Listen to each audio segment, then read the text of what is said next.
WWE's got to trot out Big E on SmackDown and move Roman Reigns over to Raw. We are live, man!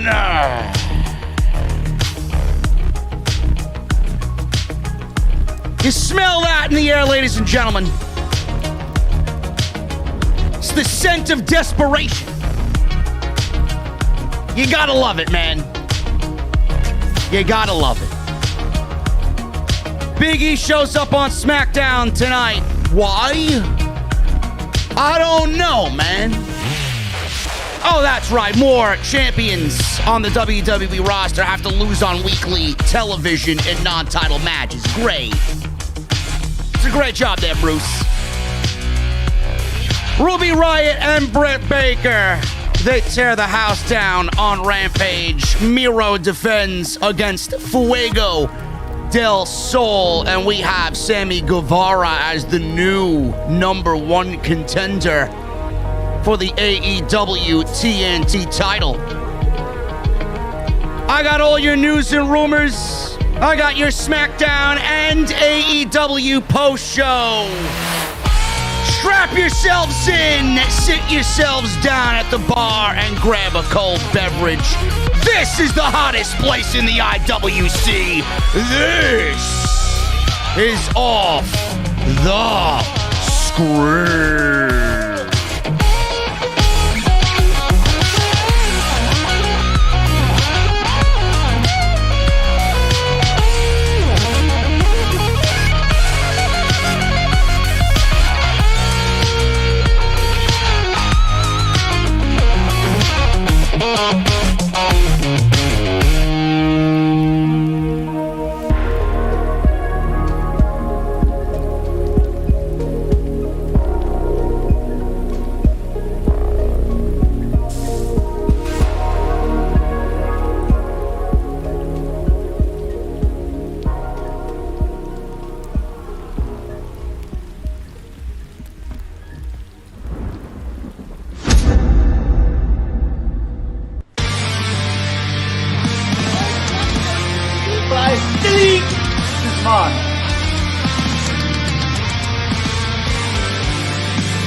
What is going on, guys? Thank you so very much for joining me right here on Off the Script. This is your AEW Rampage and Friday Night SmackDown post shows for September 17th, 2021. I am JD from New York, and this is the OTS venue. Thank you guys very much for joining me here this evening. You know, I loved how all of the UK geeks were singing in unison. I loved how everybody rejoiced about SmackDown being such a great show last week. And I was one of those people that said SmackDown last week was the best WWE main roster television show all year. Out of Raw and SmackDown and all the Raws and SmackDowns that we've seen, last Friday's show was the best WWE television program of 2021. I said it last week, and I want to reiterate it again for you guys here tonight. Last week was WWE pretending they give a shit about putting on good shows. Last week was WWE pretty much having to put on a good show because they were inside Madison Square Garden for the first time since the start of the COVID-19 pandemic. WWE could put on shows like that every week if they so choose. They don't. They don't. Last week's show was a great show because of where they were. Brock Lesnar And the fact that WWE, they don't really revolve talent in and out like they usually should be doing on Friday night. It's the same cast of characters every single week, plus Brock Lesnar. So what do they do this week? What did WWE do this week? Did they turn around and have a great follow-up show on SmackDown? Did we get such a great show that everybody's throwing fucking parades in the street? We're all taking to social media and fucking typing away on our keyboards. Tonight's show was awful. Tonight's show was awful. And it was all spearheaded by the inclusion of Big E, the new WWE champion. Big E won the WWE Championship on Monday night, and he beat Bobby Lashley by cashing in his Money in the Bank briefcase. Get a small golf clap from me, Mr. E. I didn't like it. I didn't care for it. I'm happy for him. I'm very happy for Big E. But I'm disappointed in the way that it happened and what it was used for. So Big E is now a part of the Monday Night Raw roster. Big E is now a part of the Monday Night Raw roster. He's reunited with Xavier Woods and Kofi Kingston of the New Day. But all of a sudden, we see him on Friday Night SmackDown. For what? You might ask. That's a very good question. I don't know. I don't know. Let's see. WWE put Brock Lesnar in a major program with Roman Reigns on SmackDown on Friday night. SmackDown also has Becky Lynch. SmackDown also has Sasha Banks waiting to return whenever she is deemed ready to return. SmackDown is absolutely the A show in WWE. What does USA Network do? Cry to Vince McMahon. They went to go cry to Vince McMahon. How come you're doing everything possible to make SmackDown such a great show, but then here we are on Monday nights and nobody's paying attention to us? Meanwhile, we have AEW beating us in the 18 to 49 demographic. What are you going to do to fix this problem? So WWE has Big E cash in the Money in the Bank briefcase, win the WWE Championship for ratings, ruining the genuine moment that it really should have been, half-assing the moments that should have been more important to them than anything, could have absolutely waited to do it. Should have been done after SummerSlam. You could have waited until Survivor Series. You could have waited till WrestleMania. No, they wanted to do it on Monday night in the middle of a fucking Monday Night Raw in Boston, Massachusetts. So then he wins the WWE Championship, and then Fox goes to complain to USA Network and WWE. Fuck you, USA. Vince, let me talk to you. Lesnar's not going to be on the show this week. What are you going to do for us? What are you going to do for us this week, being that the Beast is not going to be here? So WWE moves Big E from Monday Night Raw to SmackDown again, and it makes zero sense whatsoever. Folks, what we're watching right now is a tale of two cities. Monday Night Raw is fucking horrendous. SmackDown is only good because of Roman Reigns and now Brock Lesnar. And when he goes away until the Royal Rumble after he loses to Roman Reigns in Saudi Arabia, I want to see what SmackDown does then. But what we have are a tale of two cities arguing amongst each other. Oh, you can't do that. I need this. Oh, no, why do they have him? We need this guy. Why are you doing that? You should be doing that over here. WWE has become an even bigger cesspool because of the networks now arguing amongst each other. And that is a recipe for even bigger disaster. Big E showed up on SmackDown tonight to team with Finn Balor in a championship contenders match against the Usos. I'm sorry. I don't know why any of this makes sense to anybody watching this fucking show. If you're looking at this and look, oh, Big E, oh my God, it's Finn Balor. You're looking at this and you're just watching it like, whatever, man, I don't care. You're being treated like a fucking idiot. How can anybody watch this show and accept this lazy creative? Seriously. The Usos are SmackDown Tag Team Champions. Big E is the WWE Champion. Finn Balor is challenging Roman Reigns for the Universal Championship. I'd love to ask somebody in creative, why book this match when there is really no real winner coming out of this? There's no logical winner in this situation. The Usos can't lose. They're tag team champions. They represent Roman Reigns more so than the tag team division. Big E can't lose. He can't take the pinfall because he just won the WWE Championship from Bobby Lashley. Finn Balor can't lose because he's challenging Roman Reigns for the Universal Championship in 1 week at Extreme Rules. Then they beat the Usos, which angers me greatly because the Usos, like I said, represent Roman Reigns, and now they are the tag team champions on SmackDown. They lost.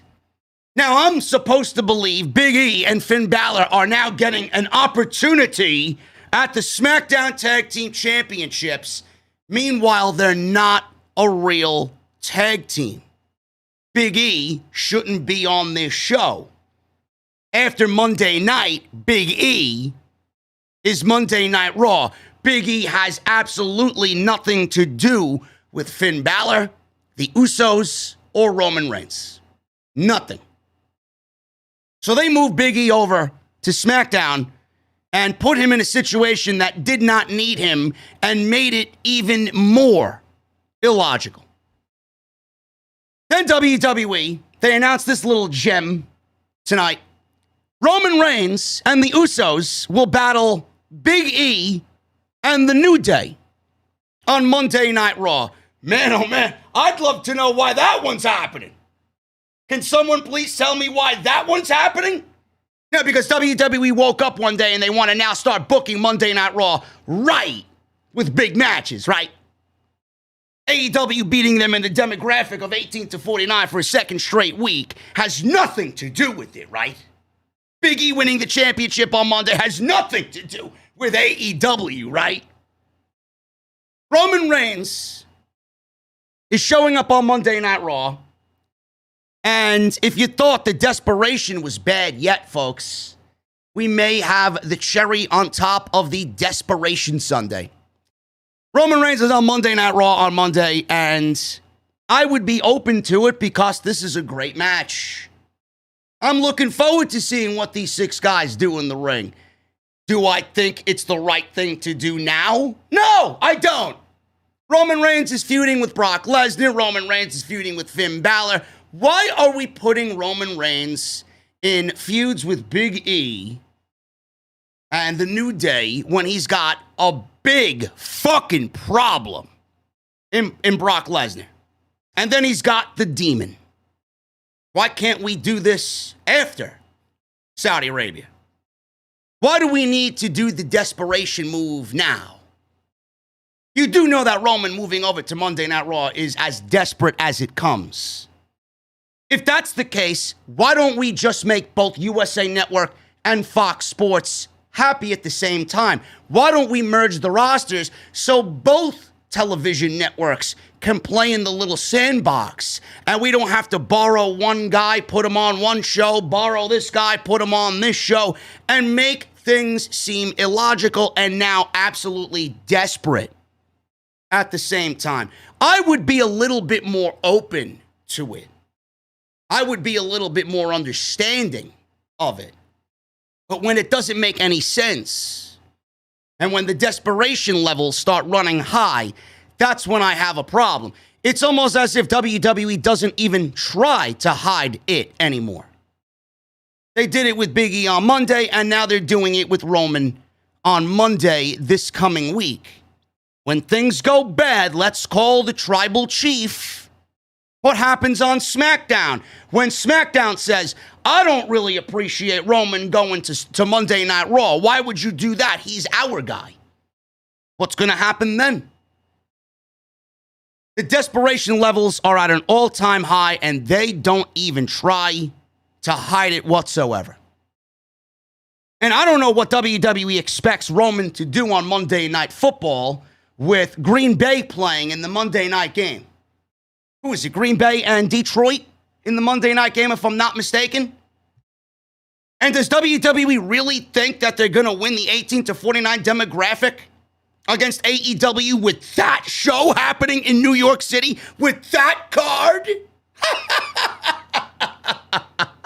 Oh, my goodness, man. That's a good laugh, man. That's a good one. That's a good one.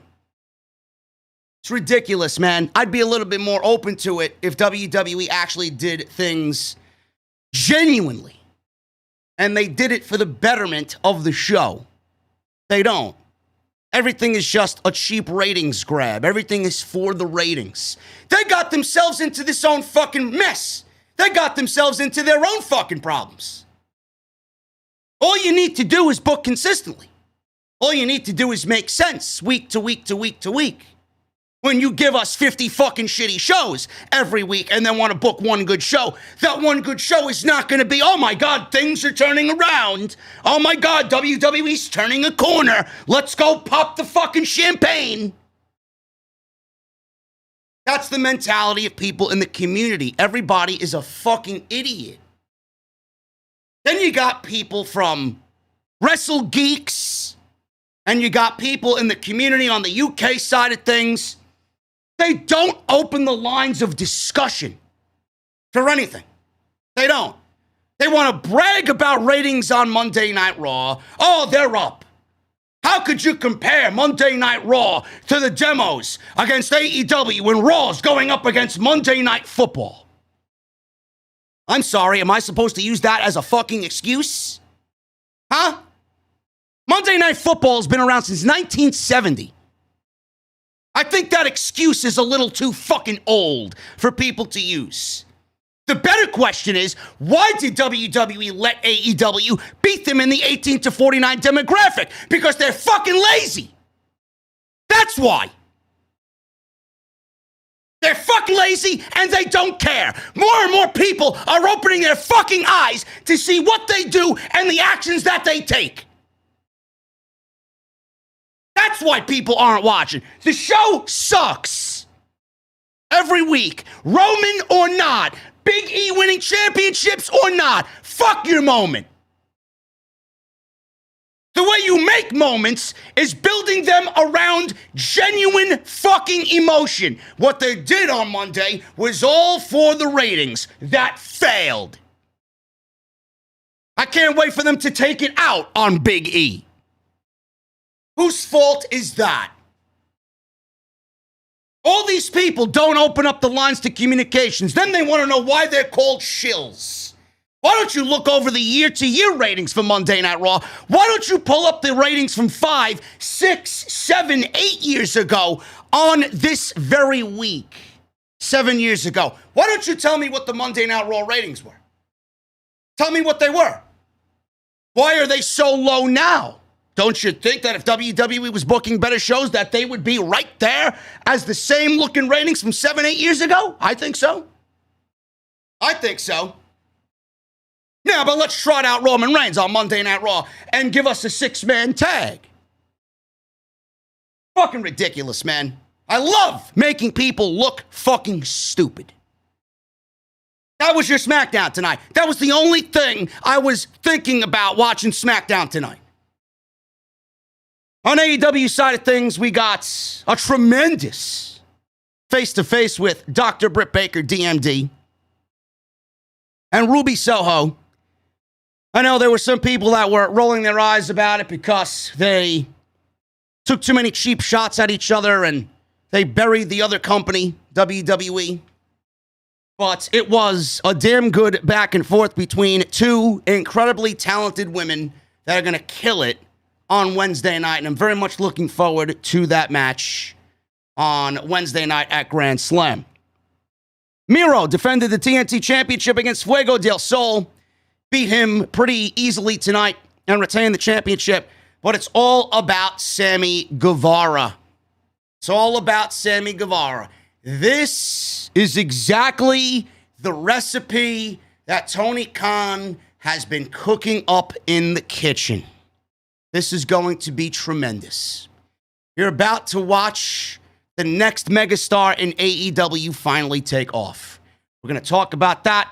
We're going to go over the news and rumors today. Thank you guys very much for all of your support. We got 2,100 people in the venue tonight. Thank you all very much. Let's get into it. Hit that subscribe button down below. Turn on the bell for all notifications. Follow me on social media. Today, social media was an absolute dumpster fire. JD from NY 206 on Twitter and Instagram. Make sure you guys hit that thumbs up. We got 517 likes in the chat. We got 2,100 people in here, man. I don't like the ratio there. There should at least be 1,000 in the live stream chat. I need 1,000 thumbs up right now in the live stream chat. Let's do it. That is the goal. I appreciate you guys very, very much because it helps me out and it helps the podcast and the channel out when this publishes live to YouTube. Make sure you guys go check out all the other videos that you might have missed on the channel. We got Monday Night Raw. We got the NXT 2.0 review. That's Monday and Tuesday. Wednesday, I was live with my very good friend Jesse. Talked about AEW Dynamite and everything that happened leading into next week's major historic show at Arthur Ashe Stadium. Go check that out. Tonight, I'm live, obviously. And Off the Script will not be uploaded tomorrow. In fact, I actually did record half of the show. But I'm not going to be around tomorrow. And I'm going to finish it on Sunday. So you guys are getting a special Sunday upload at 5 p.m. I'm going to try around 5, 6 p.m. But you guys are going to get Off the Script episode 391 on Sunday instead of the usual Saturday. So look forward to that on the channel. Make sure you guys go get your t-shirts, bonfire.com. Links are right underneath the video player that you're watching right now. Click the shirt you want. It'll take you right to Bonfire. Excellent quality. Really cool designs over there. So go get yourself an Off the Script t-shirt today. And today's show is sponsored by my great friends over at Magic Spoon. MagicSpoon.com/script. Make sure you guys start your morning off with something great, nutritious, and it tastes like the old days, man. Remember when you guys sat down right before school and your mother served you a nice cold bowl of cereal? That's Magic Spoon, man. But at least this time, it ain't the junk that you were eating as a young child. It's nutritious and it tastes just as good, all natural. That's MagicSpoon.com/script. We will go over my friends over at Magic Spoon a little bit later on in the show. And I want to thank them for supporting the podcast right here on Off the Script. Guys, before we get into the breakdown, we're going to start with SmackDown first. If you guys are in the live stream chat, I want you guys to look at what I pinned there for the comment. One of our OTS VIPs, he needs all the help we can give him right now. James is in need of endoscopic spine surgery, and he has fallen on hard times. And if you guys want to help him in any way, this is not my first dance in supporting somebody's GoFundMe page. I've had 2 other people reach out to me about GoFundMe pages that I pushed in the past, and they have been mega successful. And it warms my heart that people come to me because of what the show means to them, and they ask me for help, and I want to try and help James the best that we can. If anybody's in the live stream chat right now and loves the show and loves the family that we've built here, and if you can find it in your heart to give anything to help James out, I linked his GoFundMe page in the comment section of the live stream chat. If you guys want to give anything you can, go check it out, help him out. I'm going to read the message he sent to me, and I want you guys to do what you can to help him out. He says, "Hey, brother, you don't know me, and I don't know you in person at all, but I've been a loyal fan of the show since you've been on the grind to 10K subs." So James has been with me since 10,000 subs. The old guard, you could say. I have a request to ask all of the OTS family and you. I've started a GoFundMe page for an endoscopic spine surgery. This will be number 4 of 6 surgeries. If you could talk about this on your show this week to help get the word out, I would appreciate it. You have no idea how I felt having to make a GoFundMe page. And because of the state that I'm in, I'm not the person to reach out to help. But this time, I feel it's the only way out. Thank you, sincerely, James. So if you guys can help him out, I would really appreciate that. That's not the only thing that he's going through right now. That's the biggest of all the things that he's going through. But he's in a terrible situation, and I would really love if you guys can help him out. So James, my thoughts and prayers to you, buddy. And hopefully we can come together and get you out of this funk that you are in. SmackDown tonight, guys. Let's start with SmackDown, being that it was the bigger of the two shows. Roman Reigns, the Usos, and Paul Heyman come out. I'm thinking every time I watch Roman Reigns, I think he is in love with his new theme music, man. He loves to relish in his theme music, but I guess that's what happens when the head of the table is the Universal Champion. He is the Tribal Chief. So Reigns is in the ring with his family. Reigns asks the crowd to acknowledge him in Kentucky. Or where were they? Tennessee? I think they were in Tennessee. Knoxville, Tennessee, I believe they were in. Yeah, we got a Kane appearance tonight, folks. We got a fucking Kane. Or what? That's Big Show. We got a fucking Kane appearance tonight, man. No mask, though. He came out as Mayor Glenn Jacobs. So he's in the ring with his family, and Paul Heyman said he is the tribal chief. He ducks no challengers. He defends his title every day, every week, every month, every mega event, and every micro moment of every day. He said the tribal chief fears no beast, no man, and no demon, but they all fear Roman Reigns. He said Balor fears Roman, and the proof is he has to tap into his inner demons. He said Brock Lesnar fears Roman Reigns.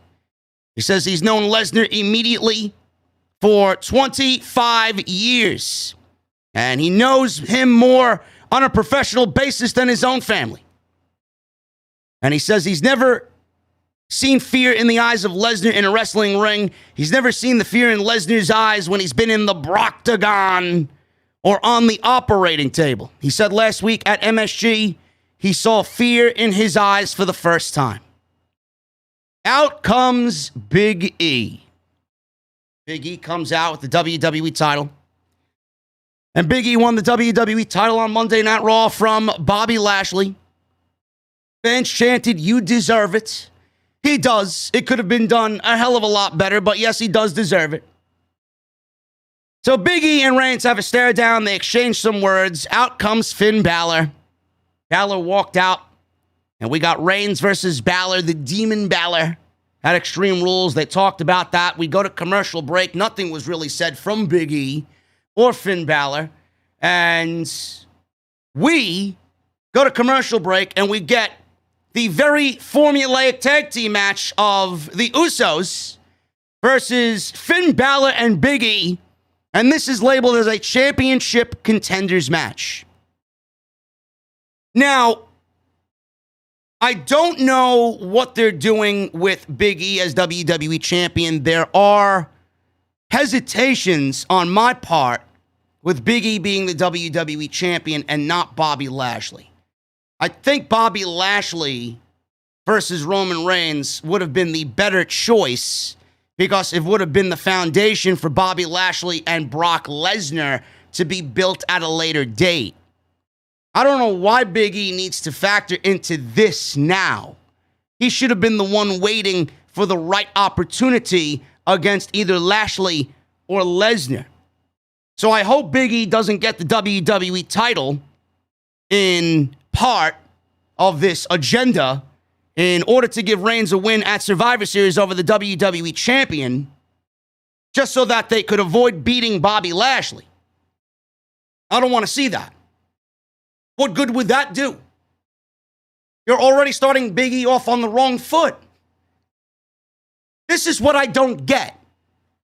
And this is why I've been so hell-bent on explaining this to you people, because it doesn't make sense. It doesn't make Big E look good. So what are we going to do? We're going to give the New Day wins over the Bloodline on Monday Night Raw in these useless six-man tags. We're going to have the Usos lose non-title matches to Big E and Finn Balor on SmackDown. So what are you telling me? You gave Big E the WWE Championship to tease him and Roman at Survivor Series? For what? For Roman to run through Big E and beat the WWE Champion? All because you don't want to have it happen with Bobby Lashley. But you guys are a writing team. He didn't have to do Roman versus Lashley and have Lashley lose. Lesnar is the factor. You could have used that to build Lashley and Lesnar for the WWE Championship.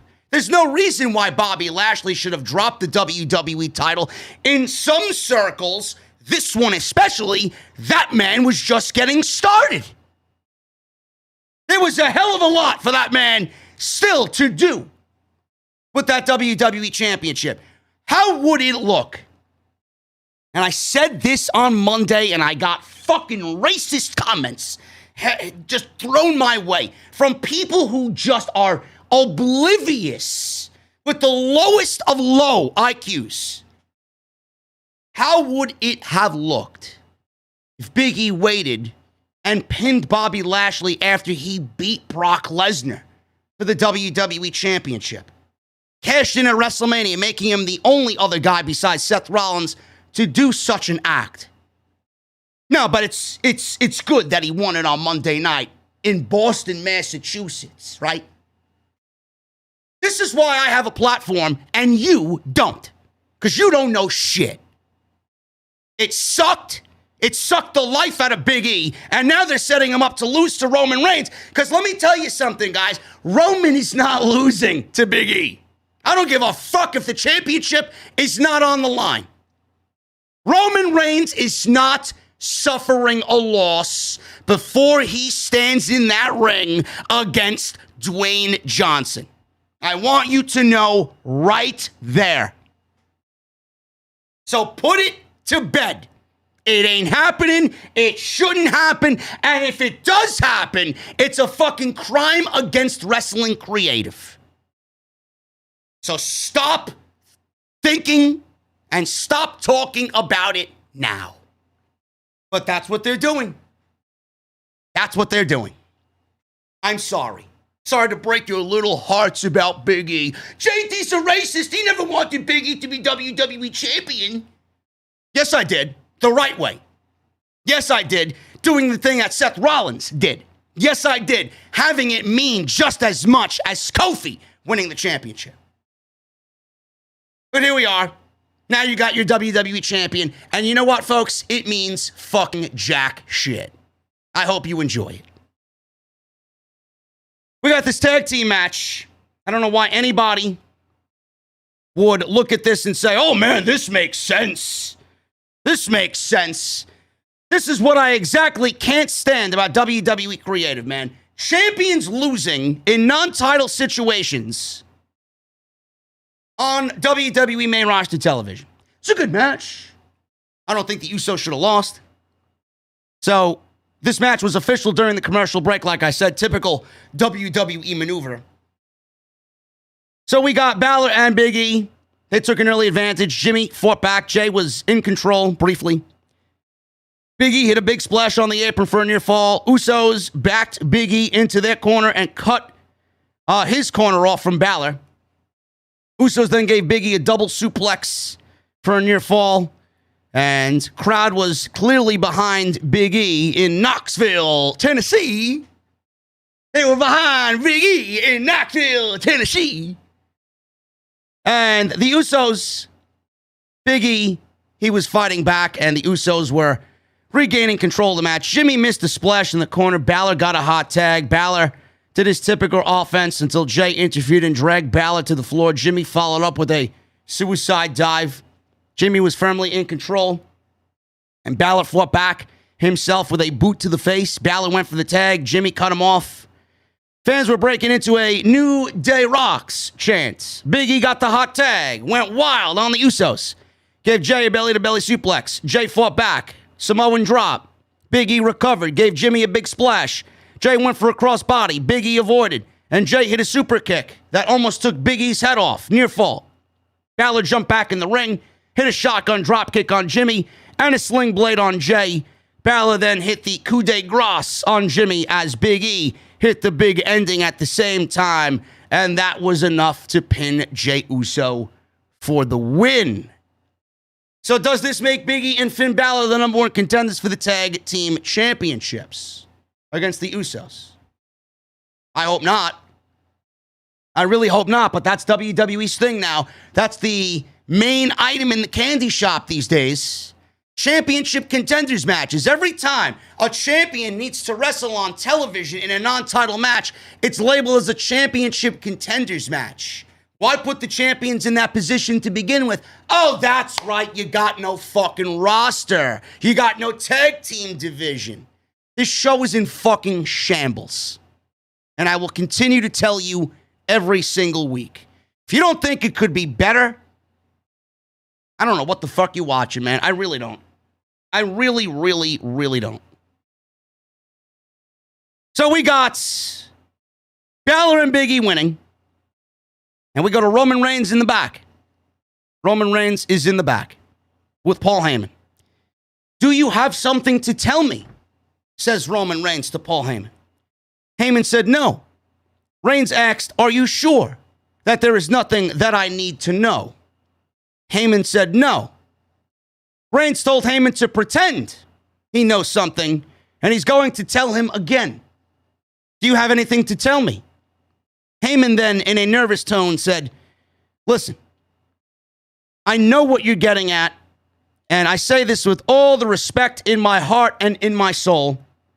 I did not know Brock Lesnar was coming to SummerSlam. Heyman then emphasized again that Lesnar fears Reigns. He says he knows it's true because why else would he make up such a preposterous story that he knew he was coming to SummerSlam? He said he deals with his fear by creating a false narrative. Reigns asked Heyman if he's going to show up at Extreme Rules. Heyman said no, but he said it so quickly it was very suspicious. So Reigns asked, well, how do you know that Brock Lesnar's not going to show up to Extreme Rules? Heyman said if Lesnar fears him, he's under the impression he won't show up at Extreme Rules. Reigns says he doesn't pay him to be under an impression. He pays him to know in advance. I like this segment a lot. Excellent segment. And I hope, I really do, if Lesnar's back on these shows, and if Lesnar is at Extreme Rules, I would love to see something like this with Reigns and Heyman that we saw tonight with Lesnar and Heyman at Extreme Rules, and Lesnar is there. That's what I want to see. And I'm really interested to see how Lesnar handles all of this on his own and does his own talking. I've always thought Lesnar was semi-underrated on the microphone. I think he could be a little outlandish at times, and he could be a little corny at times, but you're not going to fuck with Brock Lesnar. And when Lesnar's in the zone and it's serious and there's intensity behind it, he's going to deliver. So I'm very interested to see what they do here, but I'm very much interested in where Paul Heyman's allegiance lies. Is it with Roman or is it with Brock Lesnar? We don't know. And this is going very, very well so far. Rick Boogs and Shinsuke Nakamura, they made their entrance. Michael Cole and Pat McAfee were hyping this up, and Pat McAfee was doing his typical Rick Boogs Stan dance on the announce desk.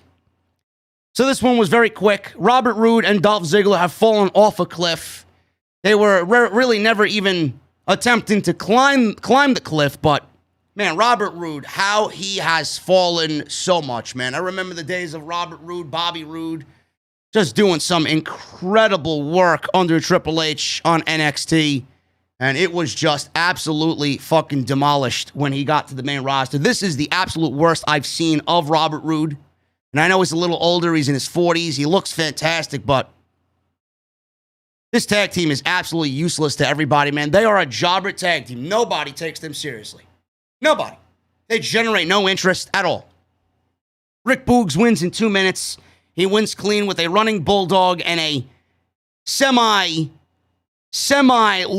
pump handle slam. Not the best looking pump handle slam that I've seen. And it was all about after the match. As Nakamura and Boogs celebrated at ringside, Commander Aziz comes out of nowhere and blasts Nakamura with a massive big boot. Where the hell did they come from? Yelled McAfee. He jumped down off the table to save his own life. Cruz and Aziz beat up Nakamura and Rick Boogs. He got in the ring. He mocked Nakamura and demanded a rematch for the Intercontinental Championship. Apollo Crews has lost to Shinsuke Nakamura, the last 6 or 7 times? Why are we running this back again? And this is what I complain about every fucking week, and nobody seems to have a problem with it. They have a problem more so with me complaining about the fucking show. Meanwhile, they don't even know what they're watching. Nakamura has handled Apollo Crews time and time and time again. A, how does Apollo Crews even deserve an Intercontinental Championship match? B, WWE has so many mid-card guys that they could be building up in this company, and they opt to go back to a match that we've seen time and time and time again that's had the same outcome time and time and time again. I don't know who would be interested in this match happening. Do you want to see how lazy WWE creative is? Look at this match and look at the attack.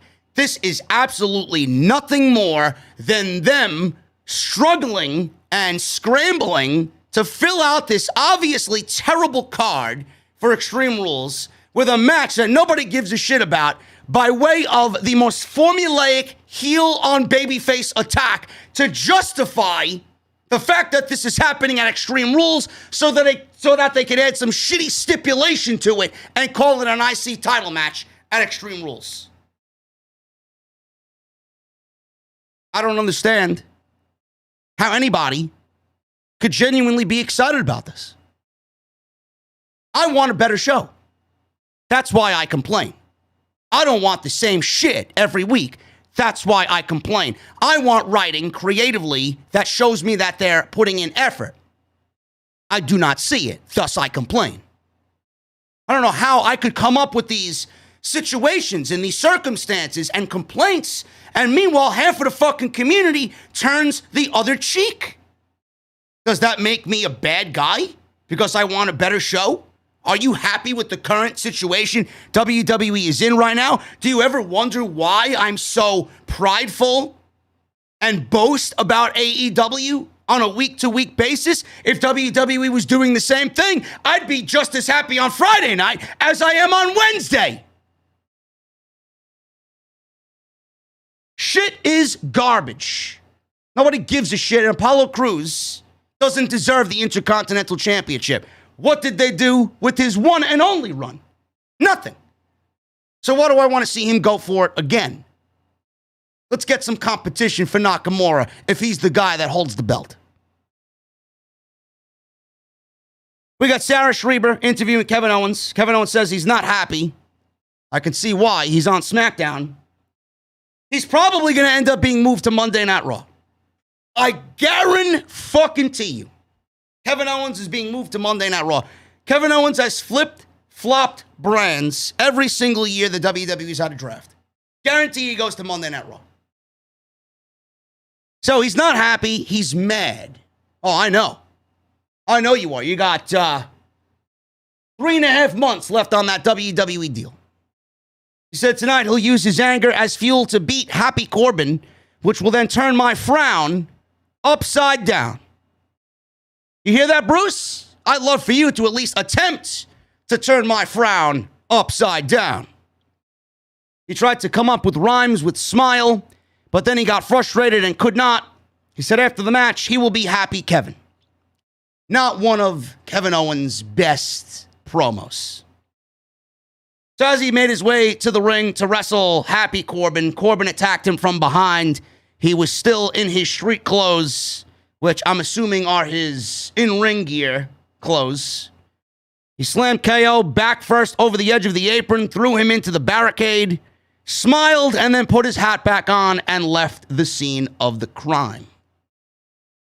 So this is another typical WWE effortless fucking build for a match that they teased happening tonight in front of the Knoxville, Tennessee crowd, and will do with a shitty stipulation behind it at Extreme Rules. Great. All right, what a fucking show we're getting 1 week from Sunday at Extreme Rules. Can't wait. Can't wait. It's going to be Monday night SmackDown Light on Sunday night. Kayla Braxton. Love the interactions with Kayla and Paul Heyman. They're one of my favorite parts of the show. She said her sources are telling her that Lesnar might be headed to Raw in the upcoming draft. Uh-oh. Really now? Is that a tease? I'd like to see that happen. He said he doesn't know what's more laughable, the fact that he'd have insight into Lesnar or she has sources. He says, she can't be the wise man, so stop flirting with me. She stood there and stood her ground and smiled.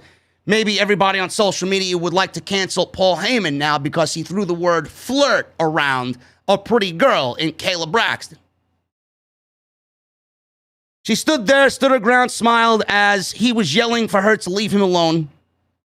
Big E then came up from behind him, startling him. Heyman then applauded him for making the smartest decision of his life by realizing he wouldn't have a chance against the tribal chief. Big E says they would find out at Survivor Series. He said maybe it'll be Lesnar or Balor if they take the title from Reigns first. The Usos then attacked Big E with a savage beatdown, super kicks, threw him against some production crates. Reigns walked up behind them and nodded in approval. Love it. Awesome, awesome stuff. Big E throwing the Survivor Series pay-per-view around by name to Paul Heyman means that is exactly what we're getting. Roman Reigns is beating Balor, 1, 2, 3. Roman Reigns is beating Brock Lesnar. I don't know what the outcome is, but Reigns will retain. And then we will go to Survivor Series in New York City, Barclays Center, and Reigns will beat Big E in a non-title match, champion versus champion. Seth Rollins. He's out there. No Edge, by the way. Edge is going to be written off TV for the next several months. I said this on the podcast that you guys will see on Sunday, and I actually mentioned it in today's extra. There was an extra that went on the channel today. I'm going to link you guys in the chat when I'm done here. But there was a report that Edge is going to miss several months of action, not because he's hurt, but because they really want to sell this storyline with Seth Rollins. Now, I don't know what good it is to keep Edge off of TV until January, where it's rumored he will return. I figured that all through this month and then all through October, we would get him back for Saudi Arabia, and we would get a match between the two there because WWE typically likes to load those shows up with a bunch of top-tier guys because of the request of the Prince and him paying WWE to put on the best show possible over in Saudi Arabia. That's what I think should happen. It could still very well happen, but Dave Meltzer was reporting that Edge is going to be out till 2022 to sell this injury. I don't know how likely that is. Meltzer's been obviously wrong on a couple of things, but I don't know why they would wait till 2022 to finish up this storyline. What does Seth Rollins do in the meantime?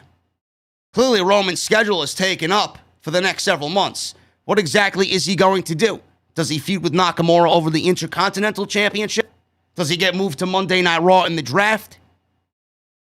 It's very weird that they're talking about Edge coming back in 2022. It makes sense for Extreme Rules. It makes sense for Saudi Arabia. It doesn't make sense to wait all this time. And when Edge eventually wins the rubber match, what happens then? Where do each guy go after that? I don't know. Edge also was in an interview saying that he'd love to feud with Sami Zayn.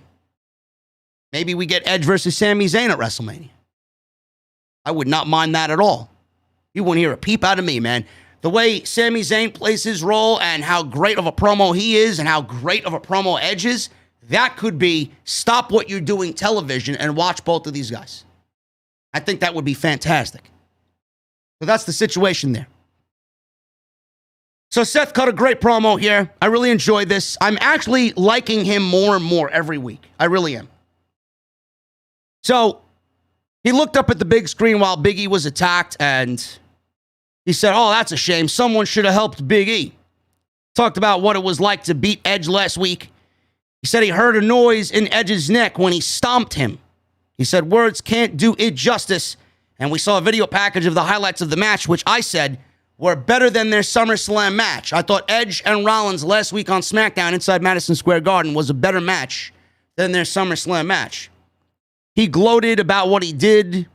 He said people are side-eyeing him backstage, and his employer is upset with him. He said it was a legal move in a legal match, so what is the problem? He said Edge knew the consequences of stepping into the ring against him and stepping in the ring, period. He said the fans goaded Edge into it. He wondered if Edge is even emotionally capable of returning to the ring against him. He says he's willing to face him one more time, but he'll finish him one way or another. I'm liking Rollins a little bit more and more, man. I think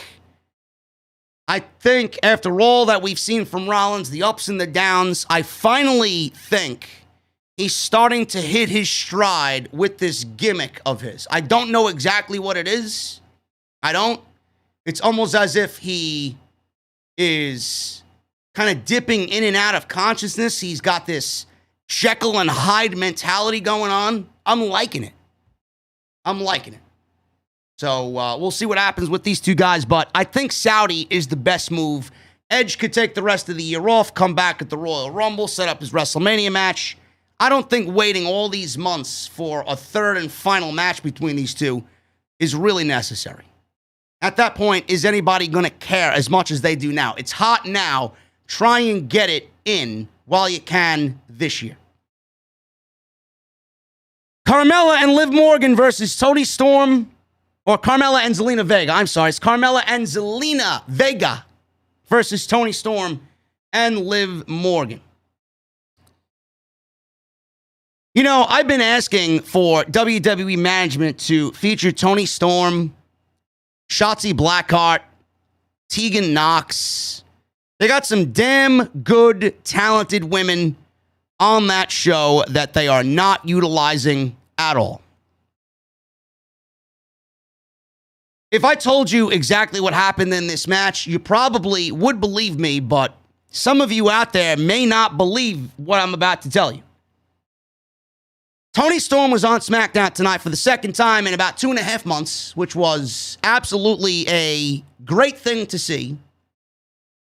And it's also a terrible thing to see after what they did to her here in this match. I don't believe you asked this woman, or these women, period, to come to work and do what they did here tonight. Last week, Zelina Vega got gear made for her father, in memory of her father, who passed away in the 9/11 attacks 20 years ago. She was supposed to wrestle inside Madison Square Garden to honor her father.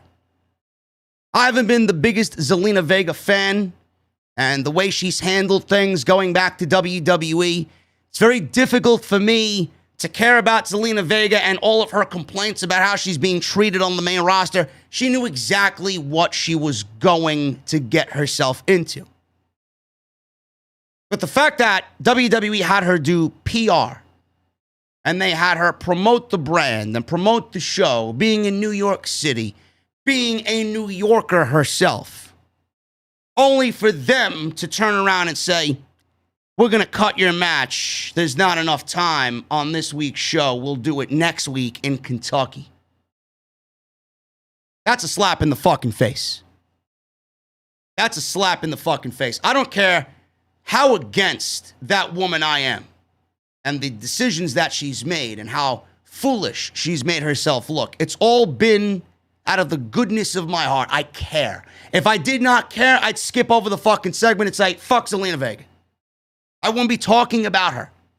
I wanted the best for her. What she's going through now clearly is not the best for her, except monetarily, but that's not going to make you happy in the end.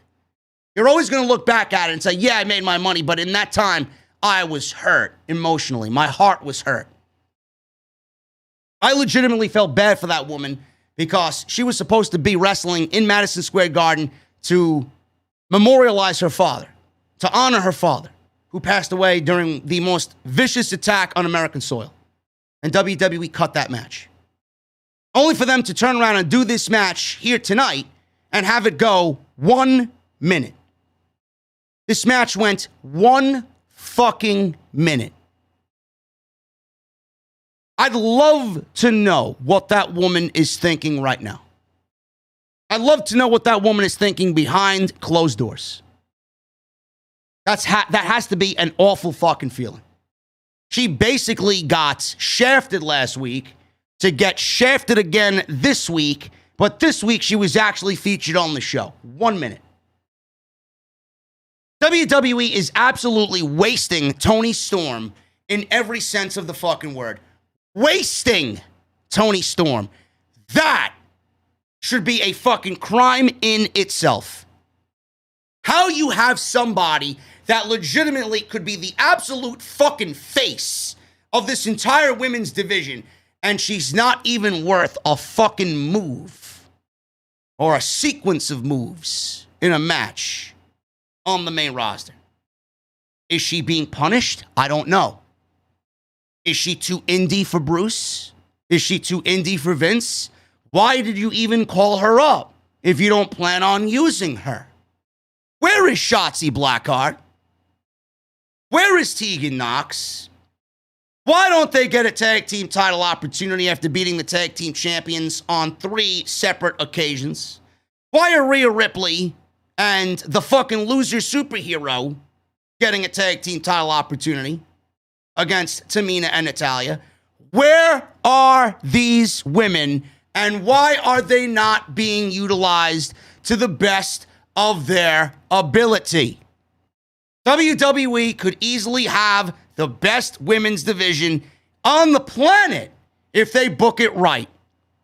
The simple fact that this match went 1 minute not only shows you what they think of women's wrestling on the main roster, it goes to show you what they think of Zelina Vega. You signed, we fired your husband, now you're stuck, go fuck yourself.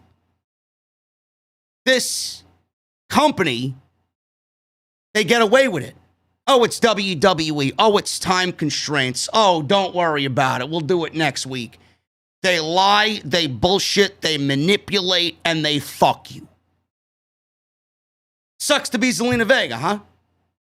I don't hear all the fucking people that cried to me that I was bitching about Zelina Vega. I don't hear those fucking people now cursing me out every fucking week. The week that I complained about why she didn't go to AEW and why she signed. Where the fuck are you now? That's what I want to know. Oh, you didn't expect me to talk good about her and stick up for her, right? Where's the JD is right tweets? Oh, I don't see them. You'll never see them. They won't see the light of day. Once again, you want your own platform? Go build one yourself and talk about what you want. When I talk about something, I'm coming from the heart, and I'm telling you guys exactly what it is. Don't ever fucking tell me I'm wrong. If I'm wrong, I'll admit it. I knew exactly what was going to happen to that woman 9 months ago, and here we are. Here we are. I knew exactly what was going to happen to Shotzi and Tegan. I got shit on that too. Why are you complaining? Because WWE hates women's wrestling. Now look at where they are. They're not even good for fucking catering because WWE even cut catering out of the goddamn budget. Toni Storm, Shotzi Blackheart, and Tegan Nox need a better opportunity. What a fucking disgrace. Liv Morgan shot Carmella into the middle turnbuckle, and she screamed for 10 seconds that she broke her nose, and she got intentionally counted out. If you think that's women's wrestling, if you think that's what's best for Toni Storm, Liv Morgan, Shotzi Blackheart, Tegan Nox, and the rest of them, then you are part of the fucking problem. Everybody's outraged about Ric Flair. Ric Flair, fucking plane ride from hell. Where is your outrage for the lack of women's wrestling on this fucking program? I don't hear you now. JD's a fucking sexist. JD's this, JD's that. Clearly, I'm sticking up for women's wrestling and want it to be better. Why don't you cut the shit out? Every fucking week, it's something new. This was an absolute atrocity of epic proportions. And whoever booked this segment should be absolutely fucking terminated. Terminated! Liv then gets on the microphone and asks, "Did I just break your nose?"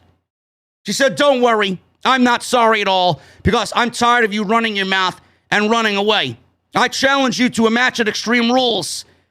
And if Carmella accepts, she'll make her look as hideous on the outside as she is on the inside." Great. Great. Backstage, Carmella was holding her nose in pain. Vega said she still is as beautiful as ever. Carmella told Adam Pearce and Sonya Deville that their match is on at Extreme Rules. Vega says she wants to get her hands on Liv first. Oh, yeah, great. That's great, Zelina. Another L coming your way next week. Another L. Great. I'll get the fucking bed and the pillows and the sheets all nicely fucking ready for you. Come to the Losers Hotel. Can't wait to see you. I'll check you in promptly at fucking 10 p.m. as soon as SmackDown is over. You want a little mint on your pillow, too? How about a nice bottle of champagne to fucking wash you down, huh? Maybe a nice box of Kleenex to fucking wipe your tears over how you're being fucked over in WWE. Awesome. Balor was backstage. He was standing there. He said he didn't grow up with a bloodline. He said he was born into a family of railroad workers. Oh, don't tell Braun Strowman that. Don't tell Braun Strowman that, bro. Said he isn't supposed to be there, but this is what he chose. He said he scratched and clawed and fought, and the demon comes from inside. He says it's a manifestation of everyone who has ever told him no or disrespected him. He said it unleashes a demon who cannot be controlled.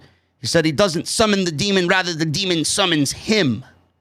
He says the fires that burn inside of him burn hotter than those outside of him. They use some special effect to transfer his face into the demon. Great.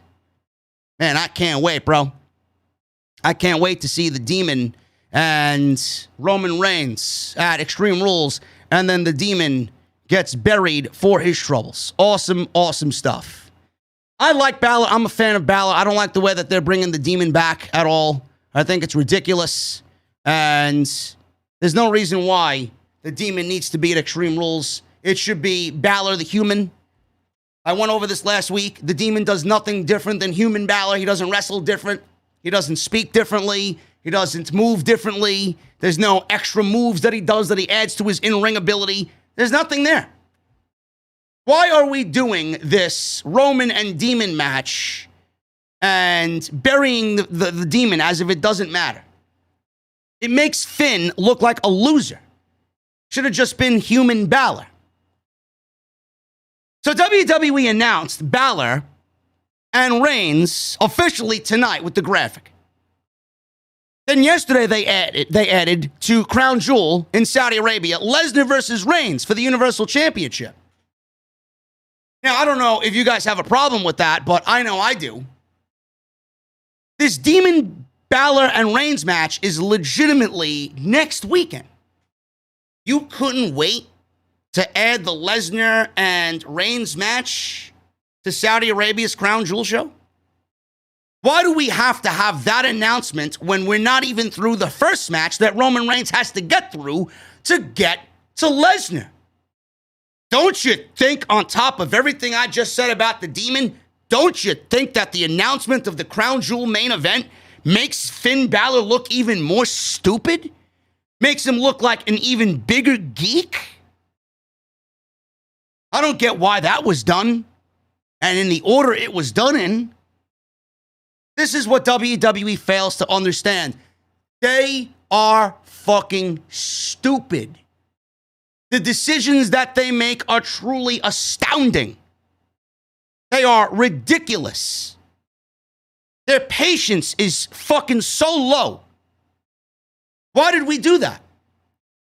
All I want is a little tease of maybe Balor winning the match. And in WWE's terms, in one fucking night, they not only ruined the Extreme Rules show and the main event there, but they're already teasing Roman Reigns versus Big E at Survivor Series. Could you at least tease me a little bit and maybe tease that Reigns could lose to the Demon and Reigns could lose to Brock Lesnar? Everything is just overly predictable.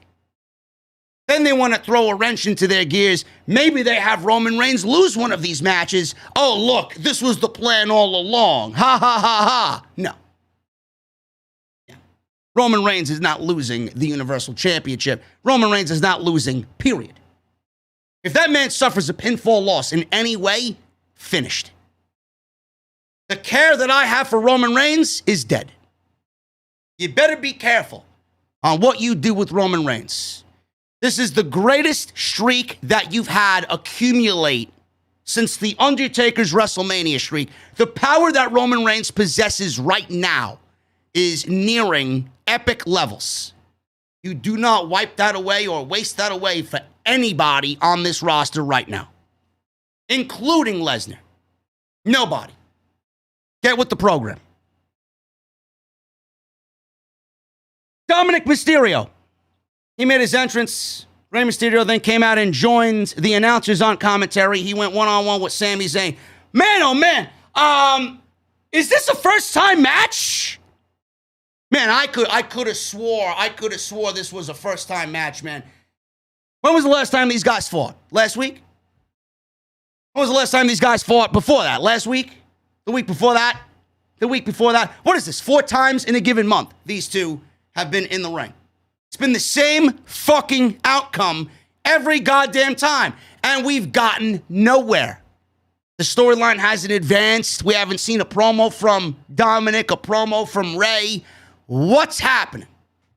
Why do we have to get Dominic and Sami Zayn in the ring for a 4th week in a row? Yet WWE books good shows. They came off such a great show last week, and this is the show that they give us. Right back to the normal in Knoxville, Tennessee. Sami Zayn wins in 6 minutes, and Sami lifted his knees when Dominic went for the Eddie Guerrero splash. Sami rolled up Dominic for a 3 count off of the splash. Rey looked very unhappy, dismayed, not really upset, but just shocked. How could he? Sami got in Rey's face at ringside and said, his son is not ready. Sami Zayn's got some contracts coming up.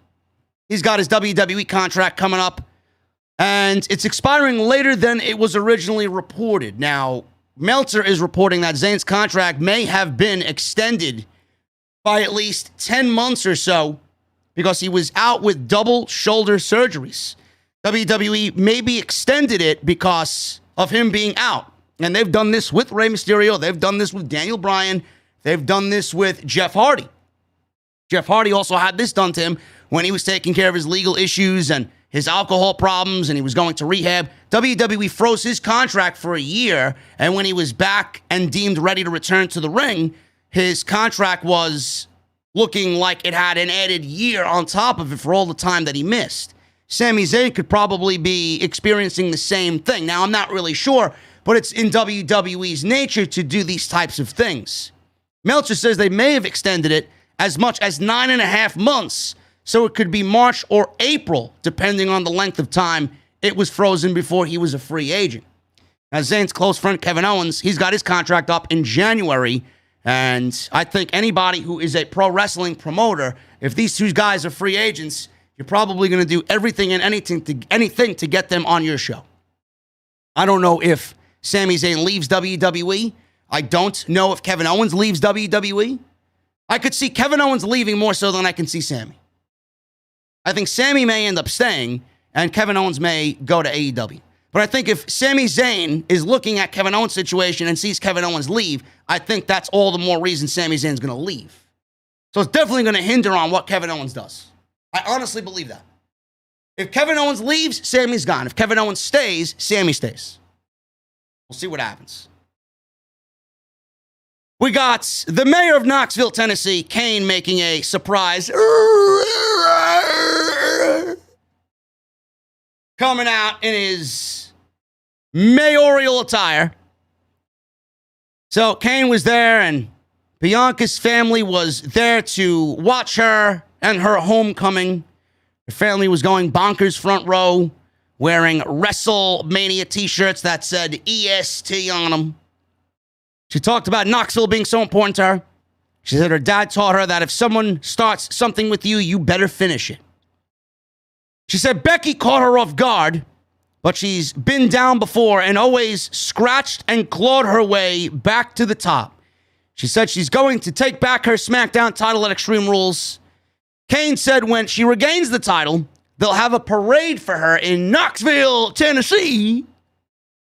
So, when he said that, he presented Bianca with a key to the county in Knoxville County. I didn't think these things actually existed, but there it is. She's got a key to the city, or a key to the county. And she said it's time to sing their song. She began to sing a Knoxville song, or I guess a college tune that was part of her alma mater.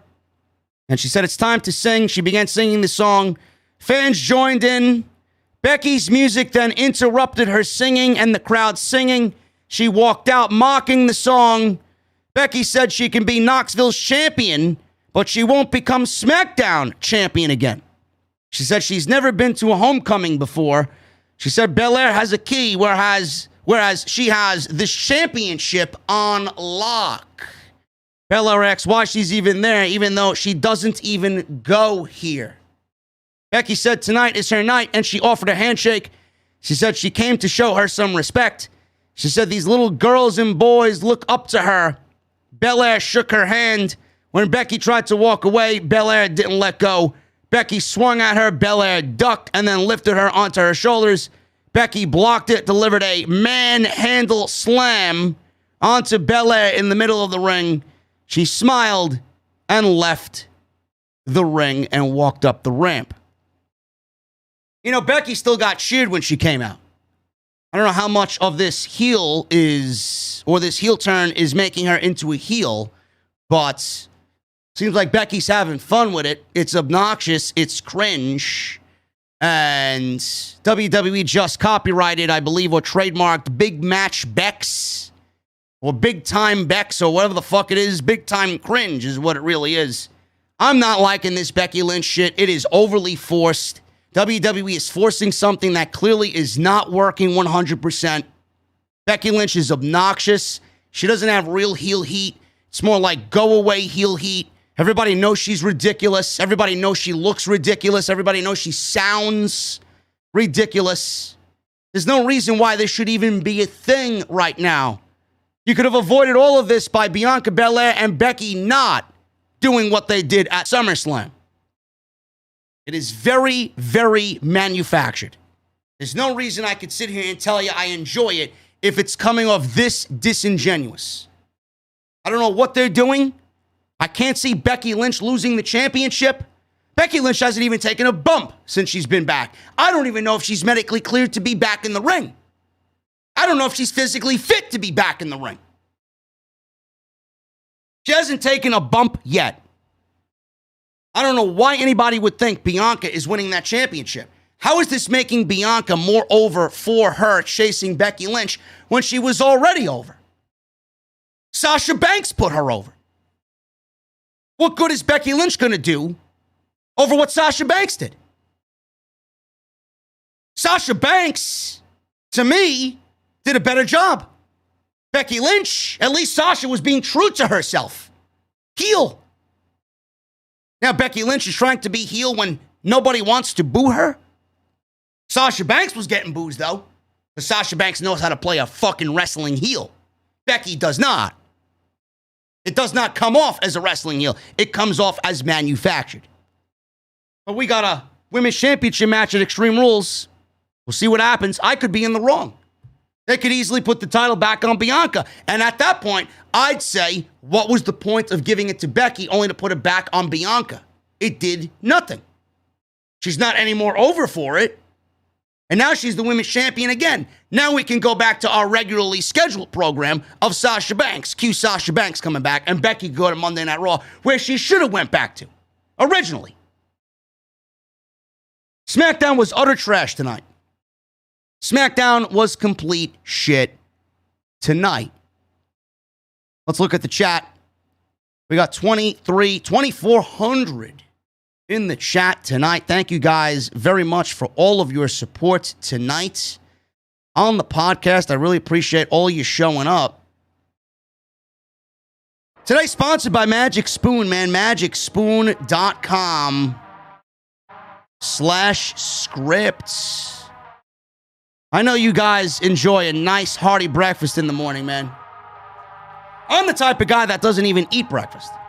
I go right to my coffee, man. Right to my Ninja coffee machine. Making myself some coffee. I don't even have breakfast.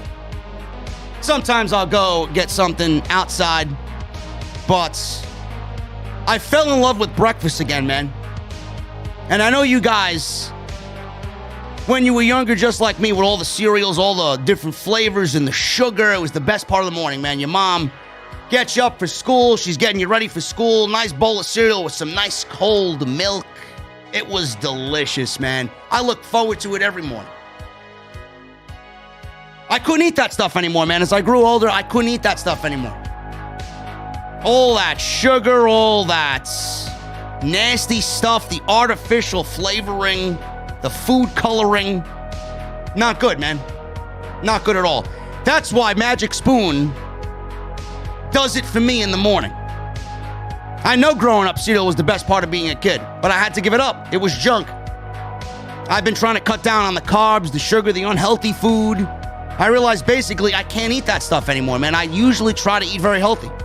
But Magic Spoon, man, 0 grams of sugar, 14 grams of protein, only 4 net grams of carbs in each serving, and only 140 calories. They got a variety pack featuring cocoa, fruity, frosted, and peanut butter. They also have other great new flavors such as cookies and cream, which is my favorite right now, maple, waffle, cinnamon, and blueberry. I love the cookies and cream, man. I've tried the frosted as well. Excellent, excellent stuff. It tastes great, and it's great for you too, man. It's honestly too good to be true. But in this case, it's absolutely true. It's keto-friendly, it's gluten-free, it's grain-free, it's soy-free, and it's low-carb. And all for my healthy eating in the morning, man. I want to give this to you guys, and I want to share this not only with my U.S. listeners, but my Canada listeners and the U.K. listeners, man. You guys can now get Magic Spoon as well, as Magic Spoon is now shipping to Canada and the United Kingdom. And if you don't like it, Magic Spoon's going to give you a 100% money-back guarantee. If you guys want to get in on this, magicspoon.com/scripts. That is magicspoon.com/scripts. And I want to thank them for once again supporting the podcast right here on Off the Script. And shout out to Carl Casey, man. Some excellent, excellent tunes from my boy, Carl Casey. Super chats are open, guys. Get them on in. Last call is going to be in a little bit. Get them on in. We'll hang out at the end of the show. I got my cold beverage all ready to go as we get into this AEW Rampage post-show breakdown. Let's get into it. Rampage, New Jersey, Newark. Taped after Dynamite last week. And I enjoyed tonight's show, man. I enjoyed tonight's show. Now, the Rampage ratings have not been what people expect them to be. Quite honestly, Rampage isn't about ratings. It isn't about anything but an added hour of television to get that talent some in-ring time. Talent that's not able to be featured on Dynamite because of all the moving parts that are happening on Dynamite. Now, next week's Rampage is going to be 2 hours, which should be great. Now, I don't I don't really want to be on here for 4 hours of wrestling on a Friday night, starting a stream at 12 o'clock, but a guy's got to do what he's got to do, you know? I know a lot of people are very unhappy about the ratings, but it's not about the ratings on Friday night. It's not. It was never about the ratings on Friday night. It was about introducing Punk, and it was about getting all that talent on the show that may not be getting opportunities on Wednesday night. Such as the Lucha Brothers. Lucha Brothers defended the tag team championships against Ray Phoenix.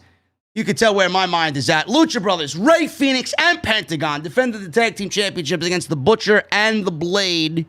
They are a part of the Hardy family office. This was a fun little match for the 10 minutes that we were in. Happy to see the Butcher back on AEW television. I'm happy to see the Butcher and the Blade back on AEW television. They are a very good tag team. The Butcher got himself in tremendous shape, and it's nice to see them. The Lucha Brothers, after that steel cage match at All Out, man, they are riding high right now. And this was a fun little match. So Blade and Phoenix started out. Blade quickly took over. Butcher was in there. He got in some shots. All four guys were getting their stuff in. Phoenix got a tag to Penta, who hit sling blades on both Butcher and Blade. The Butcher and Blade dropped to the floor. Penta and Phoenix hit stereo dives on the outside. Phoenix from the top rope, and Penta with a tope con hero over the top rope. Back in the ring, Blade caught Penta with his high-impact crossbody, and we went to commercial break. Penta caught Butcher with an enziguri. Monkey flipped Blade into Butcher. Penta then hot-tagged Phoenix in, who caught Butcher and Blade with German suplexes and a near fall on Blade. Penta and Phoenix hit a double stomp package pile driver on Blade, which got a near fall that was broken up by the Butcher. Butcher then got a cover on Penta off of a back suplex. Blade tried to follow up, but ended up on the wrong end of Penta's offensive attack. Some stiff leg kicks by Penta. Blade came back with a spinning power slam for a 2. Phoenix got the tag back in. His offense was cut off by Butcher. Blade tied Penta up by his mask in the middle rope, and Penta was stuck in the corner.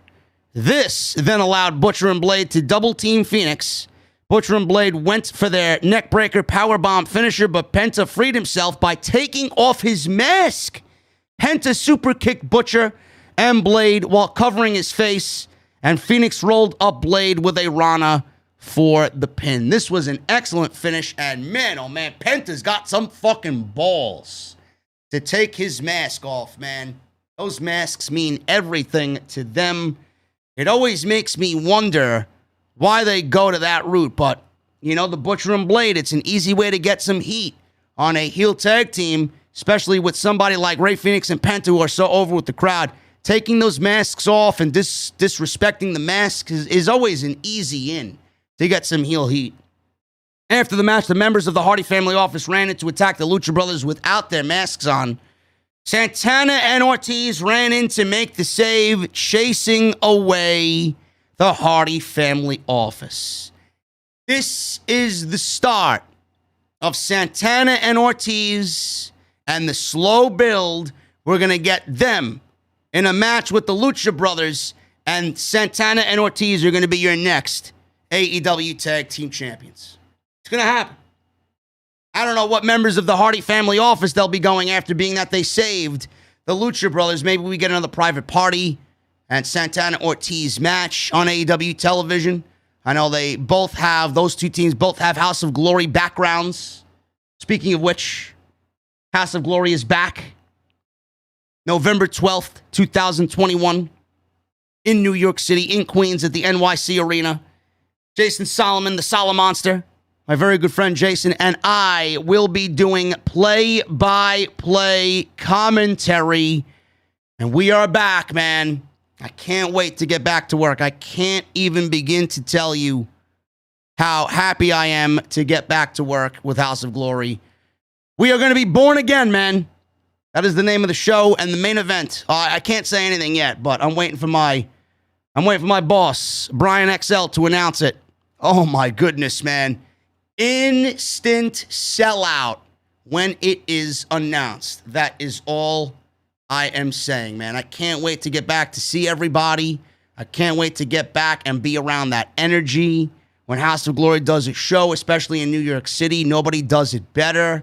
The NYC Arena is looking right. It's going to look very different than what we remember it being 2 years ago when we last had our first show before the pandemic. It's awesome. Our last show, rather, before the pandemic. It's going to look great, man. Can't wait to see what is going on with Hog and get back there. But those two teams have deep-rooted ties to House of Glory and Amazing Red. So it's going to be awesome to see if that is the case. But this is all leading to Santana and Ortiz versus the Lucha Brothers.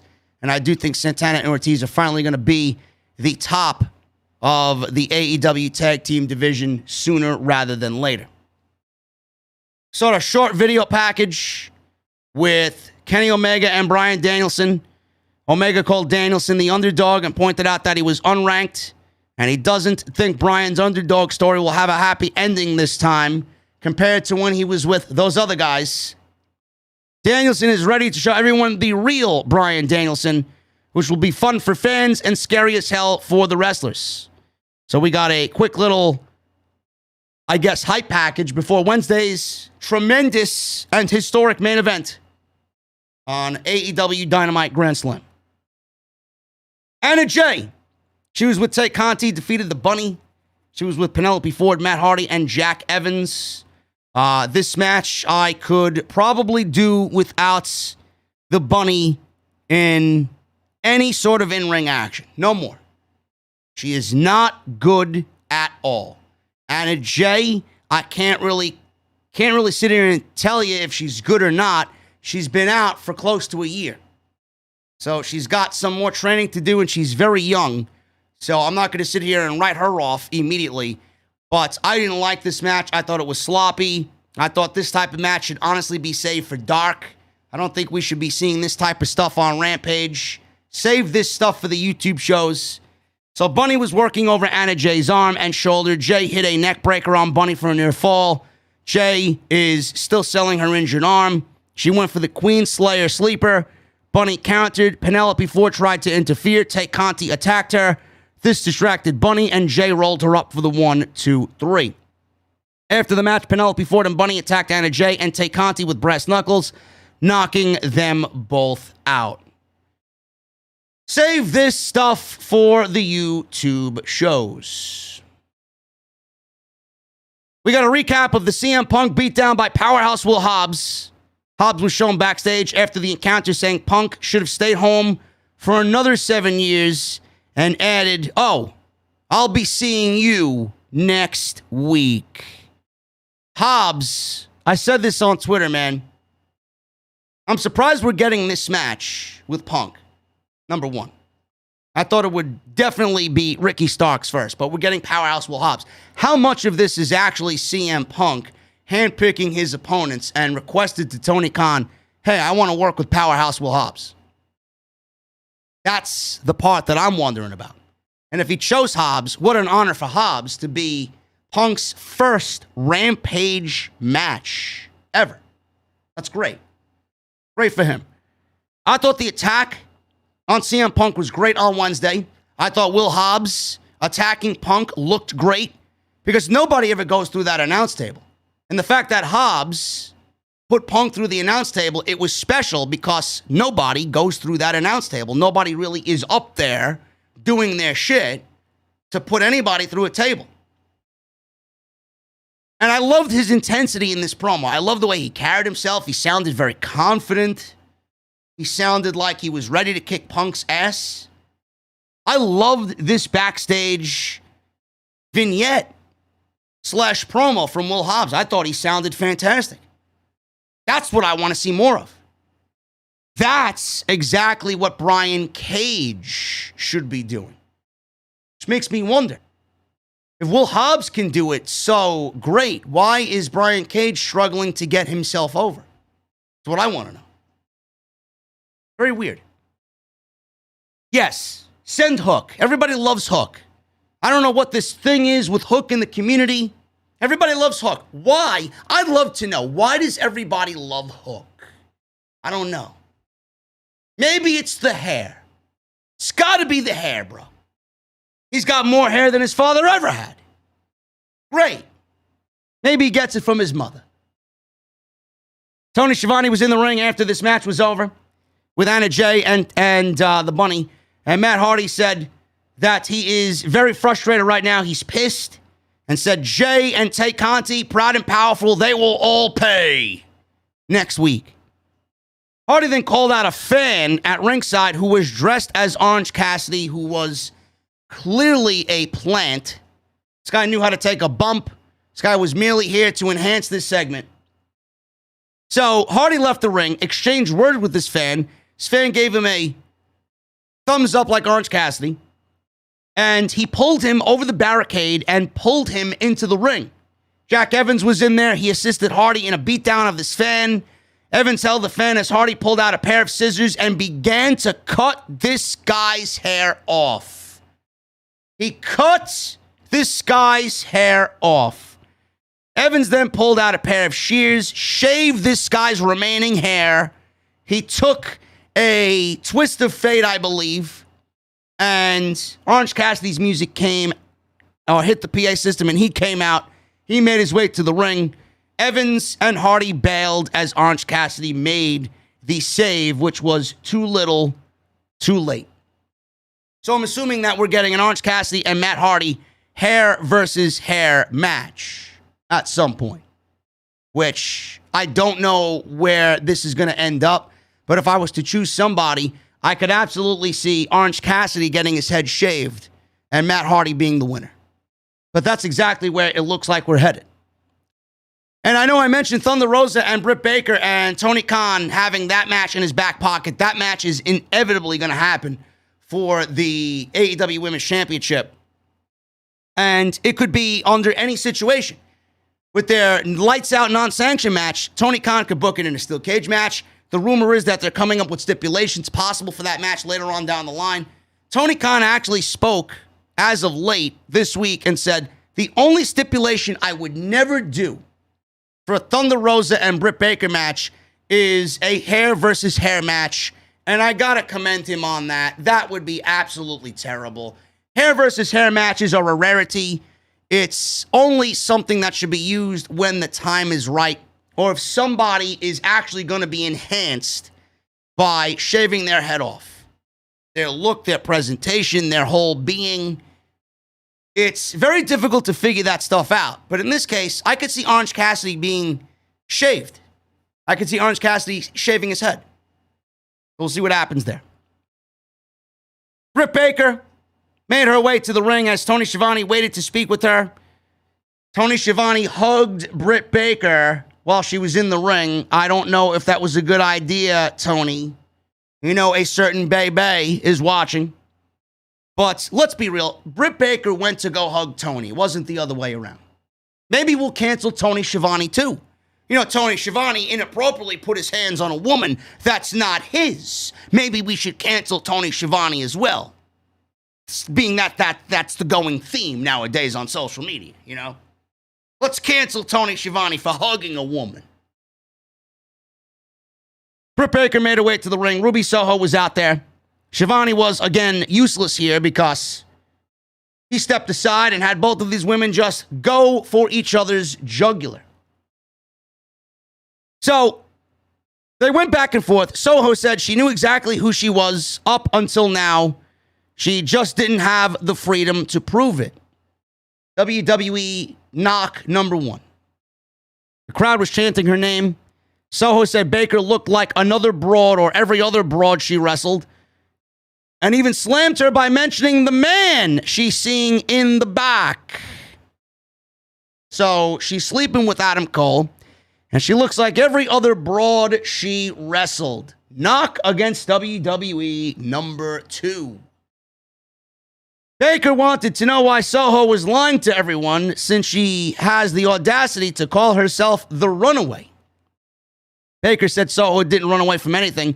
She got fired. WWE knock number 3. Soho then was contemplating what she was about to say, and she said, "It was the best thing that ever happened to me, but yes, you are correct. I did get fired, and it landed me in AEW." Soho told Baker to look at her, but added it may be difficult since her head was so far up Tony Khan's ass to see anything. Soho said after next week, Baker won't be able to call herself AEW Women's Champion anymore. This promo was incredible from these two women. It was easily the best segment on the entire show. The crowd was eating it up. Ruby was great. Britt was great. I love the knocks at WWE. I really do. I think it's hilarious. It's all true. That's what builds animosity towards two people. And if you could play on that reality and play on that truth, it's a great thing to see. So, after this was all over, Baker tried to take a cheap shot at Soho with the championship. Soho took her down. Baker bailed from the ring. This was great. It was effective. It built towards the match. This is exactly the use of Rampage. You didn't see these two women on Dynamite, being that was a loaded show. They had this on tonight to build towards their match on Wednesday night. Awesome. This is the moment that Rampage is used for, right here. This is the reason why Rampage exists. And it's only going to get better. And it's only going to expand to 2 hours, eventually. Mark Henry did a split screen with Fuego del Sol and Miro. Henry questioned Del Sol putting up his car in tonight's match. Del Sol said he would slay the Giant with his tornado DDT tonight. Miro said Del Sol's offer meant nothing to him since Del Sol meant nothing to him. He only took tonight's match because he loves to celebrate with my God up high and my wife down low. I don't know how anybody cannot like what Miro is doing right now, man. Miro is one of my most favorite things in all of professional wrestling right now. What a fucking savage. What a champion. This guy is great. This guy is awesome. So we got this match. This match went about 10 minutes in the main event. And I want to let you guys in on a little something. You know how the Intercontinental Championship used to mean a lot back in the day? The IC title that Bret the Hitman Hart held. And Shawn Michaels, Razor Ramon, Mr. Perfect, The Ultimate Warrior. Right? All these guys. It's amazing to me how people don't see this. This is exactly what Rampage is used for. This is exactly what Rampage is doing. It's building new stars. It's continuing segments from Dynamite. And it's putting the title, like the TNT title, in the main event where if we watch Rampage and Dynamite week to week, sometimes you won't see the TNT Championship defended on Dynamite. Sometimes you won't see it in the main event, but it has every opportunity to be in the main event on Rampage on Friday night, and that's exactly what Tony Khan did here tonight. The TNT Championship is a direct iteration of what the Intercontinental Championship was in the old school WWF days. And the fact that I see it in the main event, no matter against who, it's in the main event on Rampage against Fuego, of all guys. I don't care. Because the TNT Championship is in the main event. Tony Khan is telling you that the TNT Championship is just as important to him and AEW than the AEW Championship is. And that's a great thing. An absolutely beautiful thing. This is why I get so upset when I see the Usos on tonight's SmackDown lose in a non-title match when they shouldn't have been put in that situation to begin with. Champions lose every week on WWE television. Charlotte losing to Nia. Apollo Crews losing every fucking match to Shinsuke Nakamura. Bobby Lashley losing to Xavier Woods to sell a match with Kofi Kingston at Money in the Bank. It's awful. It's a terrible, terrible look that diminishes the championships. They look at championships like props. Tony Khan looks at championships as prestigious. there is a glaring difference, a major difference between both shows. That's what this match was. And Miro won. I don't know why anybody would think Fuego del Sol would beat Miro. So, Del Sol, he was using his quickness, trying to evade Miro early on. Del Sol then pulled down the top rope. Miro charged him, which drove Miro to the outside. Del Sol flew over the top rope. Miro caught him. Miro went to throw Fuego against the post, but Del Sol reversed it, and Miro went face first into the post. So he continued to use his quickness against Miro, even getting some assistance from fans in the front row. He tried to jump onto the barricade. He tried to, I guess, stage dive, crowd surf into the audience. He wanted the fans to launch him onto Miro, which would have been a great spot, but they obviously failed, so he did it himself. He jumped off the barricade. Miro then caught him and did a huge fall-away slam on the outside. So Miro was grinding Del Sol with a bear hug in the middle of the ring. Del Sol was able to fight his way out. Miro charged Del Sol, but ran right into the turnbuckle. Fuego then started to get some offense in. He went for a springboard off the ropes, but Miro absolutely demolished him with a double axe handle smash off the top rope. Fuego was somehow still in this thing. He hit Miro with two double stomps, one to the chest, one to the back. Fuego nailed Miro with a kick to the face, then a short DDT. He called for his tornado DDT, but Miro caught him. Miro nailed Fuego with a kick to the face, and then nailed him with some right hands. Big Machka kick. And he could have pinned Fuego, but Miro picked him up and hit another Machka kick, this time to the back of the head, and Miro covered him for the win. Now, after the match, Miro took Del Sol's car keys, jammed them into his mouth and down his throat, and then he locked in the game-over finishing move. Sammy Guevara ran down to make the save. Miro bailed after he got nailed with a leaping knee strike. Fans were chanting for Sammy. Sammy picked up the TNT title as if he was set to challenge Miro and the TNT title. Well, Fuego lasted much longer than he did the first time, which was number one. Number two, we got Guevara with the run-in, and that's what I am more excited about here. Because this is exactly what we're looking at, folks. I know a lot of people are very high on Miro. I know a lot of people don't want to see him lose that championship. You're in a moment right now where Sammy Guevara is one of the most over acts in the entire company. Everybody loves Sammy. Darby's a made man. And MJF is a made man. Jungle Boy is a made man. Look at what we're doing. Darby's with Sting.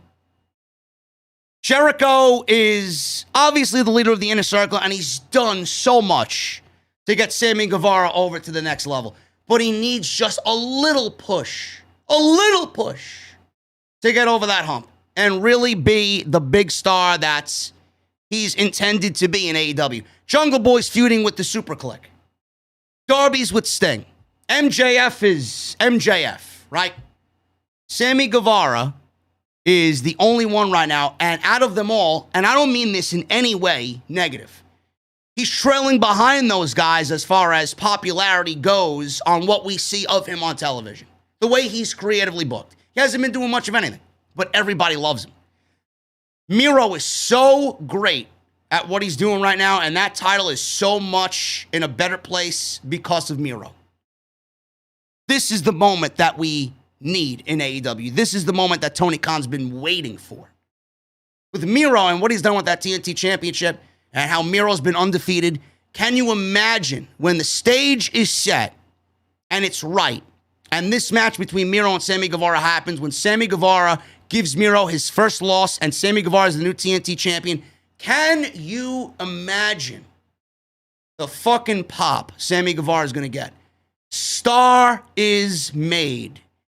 That is the moment. And it's going to happen. It's going to happen. If that's what they're teasing here, it is going to happen. That's what I'm excited about. And that's why we watch. Everything that's going to accumulate here is the sole reason why we invest in these characters and why Tony Khan has done such a great job. Can't wait to see what they do with this match and this title. Miro versus Sammy is going to happen. Guys, that is all I got. We got SmackDown in the books. We got Rampage in the books. Off the Script is coming on Sunday afternoon. Make sure you guys follow me on social media for all the updates. That is JD from NY206 on Twitter and on Instagram. Hit that subscribe button down below. Turn on the bell for all notifications. Make sure you guys hit that thumbs up. We got almost 1,100. Let's try for 1,200 in the chat tonight. Make sure you guys go check out magicspoon.com/script. Go get yourself some great cereal in the morning. Make sure you guys check out bonfire.com.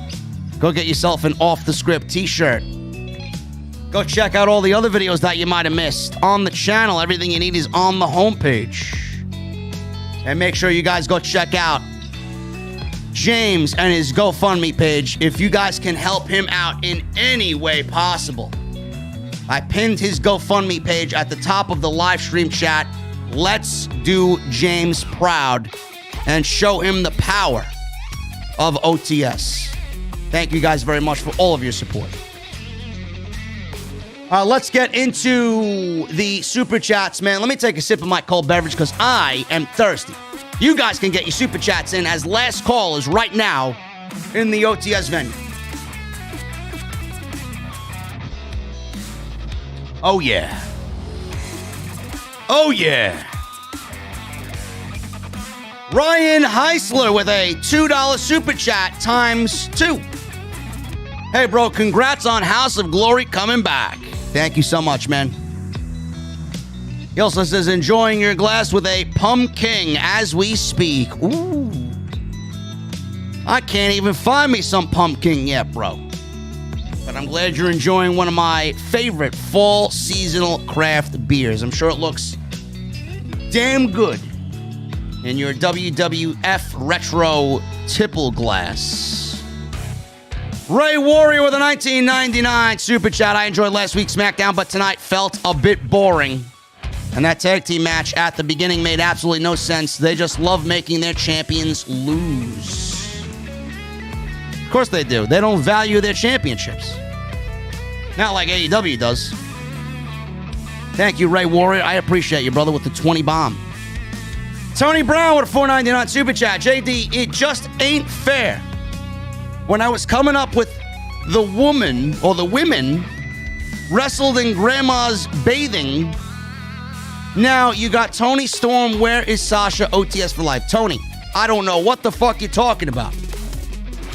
I can barely read your comment, bro. What are you talking about?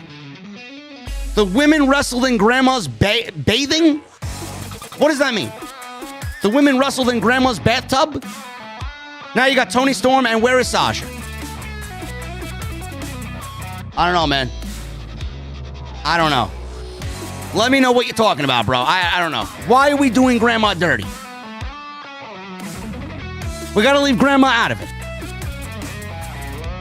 D Bastardo with a $2 super chat. AEW and JD go all out. WWE holds everyone back.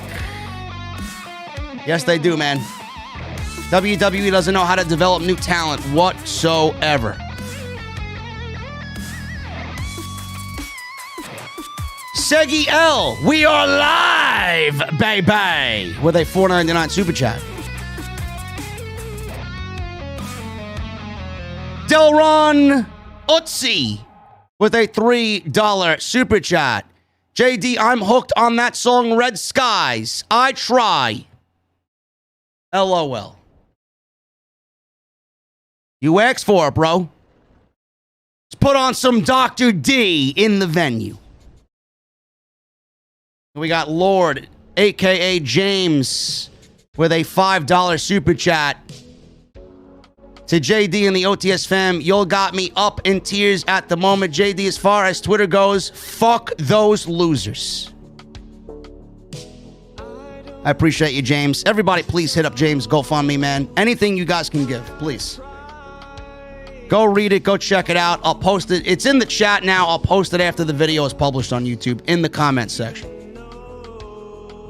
DV Acme with a $2 super chat. Opinion, Bianca Becky promo versus Britt Ruby promo.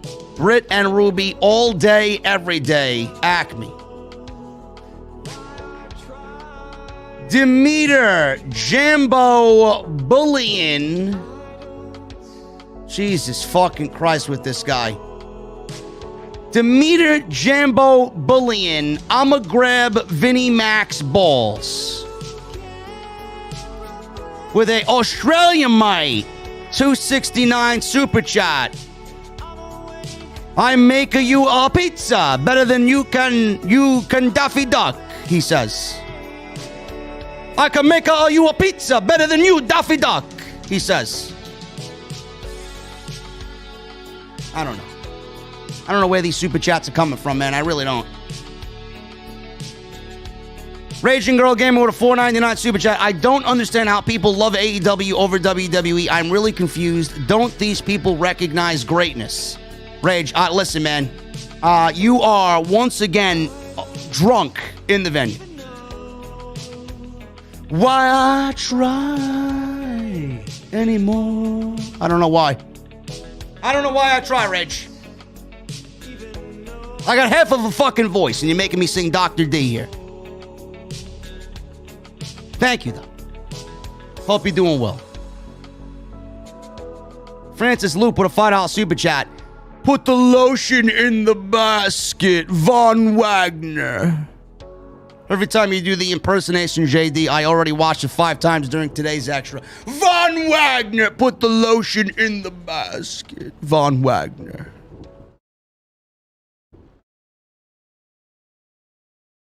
I want somebody to tell me he doesn't look like Buffalo Bill from Silence of the Lambs. I'm just waiting for Clarice. Clarice. I know you, Clarice, to come out. Thank you, Francis. Jason Tarr with a $20 super chat. That Ruby Soho, Britt Baker, DMD face-off was straight fire. Shots fired. Wonder how pissed Vince McMahon will be after what was said. Loving AEW more and more. You know, they were upset at Christian Cage over the promo he cut on Dynamite. Meanwhile, WWE was throwing fucking circle jerks around on SmackDown Friday when Roman Reigns said, "We run New York City." Because clearly AEW is coming to New York City too. And a much larger attendance, by the way. WWE was upset with Christian Cage's promo. If you can't handle the heat, don't step into the kitchen. It's not rules for me and not for thee type of shit. Or rules for thee and not for me type of shit for WWE. This is what competition is. You want to make these comments, expect retaliation, but AEW is not competition, says WWE, right? They're not competition, says WWE. That's why we got Roman Reigns on Monday Night Raw. Great. Brian Betancourt with a $20 super chat. Hey, JD, keep up the great work. I can't wait for the crazy night of pro wrestling. Also, are you doing a VIP event next Wednesday? Prayers for James, donated $5. You're a good man, Brian. I may have something lined up. It may be at one of my favorite bars that does have outdoor seating. Legitimately up the road. I will announce that at some point this weekend, man. I tried for Cobblestones here in Queens. Can't do it because their management team are a bunch of fucking pricks. I tried for the Bohemian Beer Garden in Astoria. They don't open till 5, so they're out of the question. So I may have to go with my place, Station House, right here on Austin Street in Queens. So it is what it is, man. I'll let you guys know soon. Hollywood guy with a $10 super chat. If Vince declared the word wrestling as bad, then they should change the company name right now.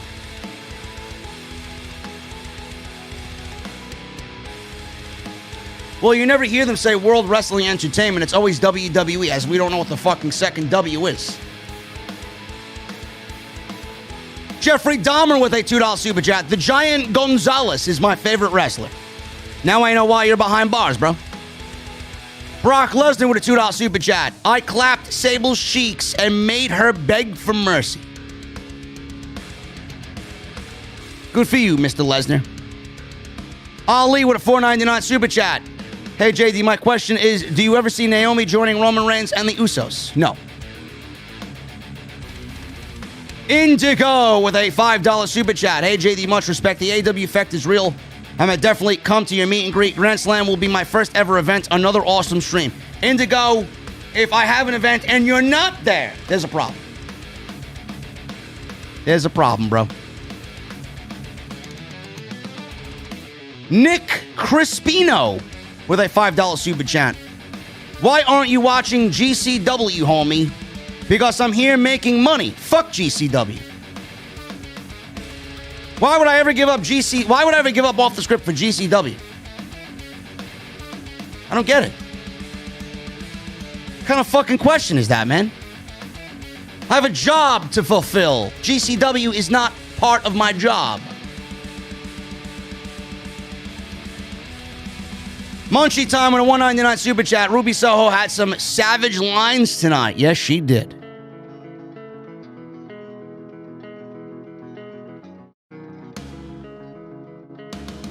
Lord with a $5 super chat. Whoever Osokwe is, if we ever get to meet in person, I owe you a bottle of top shelf goods. Oh my effing God. Thank you. Don't tell me he was watching the stream, brother. Osokwe, listen, man.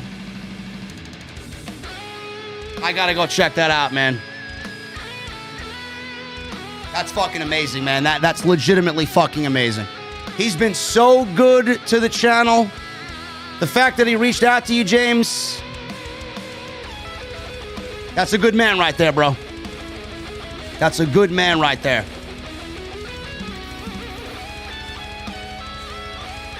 Adolf Hitler with a $2 super chat. Hashtag JD is right. Man, I got all these troll accounts coming at me tonight in the super chat. What the fuck is going on? Tiger Boy Beast with a $4.99 super chat. Congrats. Raw dethroned their most legit champion for another joke act. Riddle, Ash, Johnny Drip Drip, Alexa, 24/7 title, New Day, now Biggie. Yeah, Bobby Lashley should have not been dethroned. King Mo with a $4.99 super chat. What's up, bro? Hope all is well. Love your genuine analysis of the product. Everything WWE does is done with no planning, no thought, and no urgency. You got it right, brother.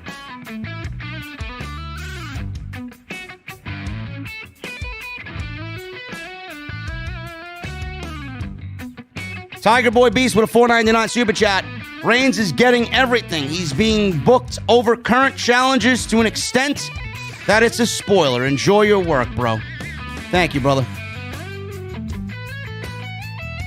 Hooligan with a $5 super chat. Got word that the OTS community is off to a huge start for James GoFundMe. Wow, the power of OTS is real. Shout out to Osokwe for his generosity. I don't even want to know what it was, man. I know it's a lot because he's taken care of me on more than one occasion. And that is a good man right there, bro.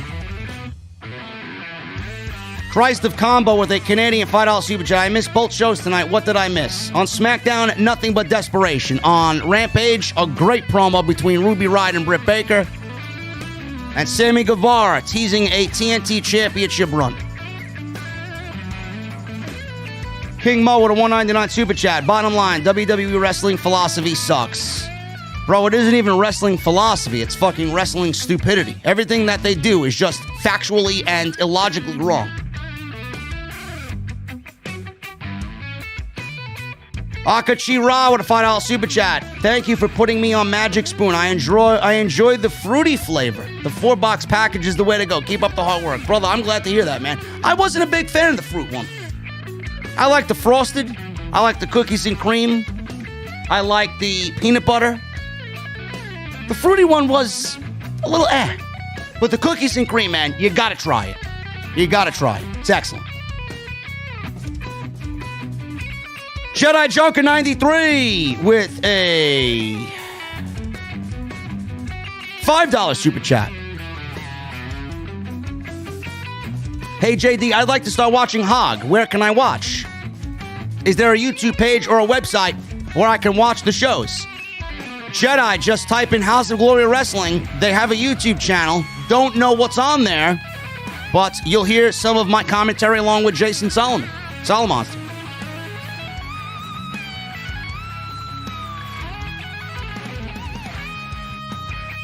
Somebody in the chat says, had JD shot Wings of Redemption in COD Vanguard? I don't know how you'd be able to miss him if I did shoot at him.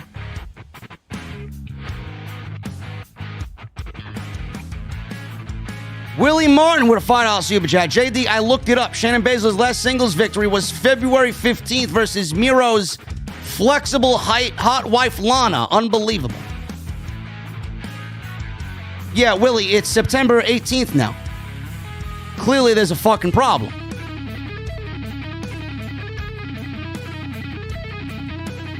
We got a $2 super chat from Von Wagner. Put the lotion in the basket, Von Wagner. You guys are fucking ridiculous, man.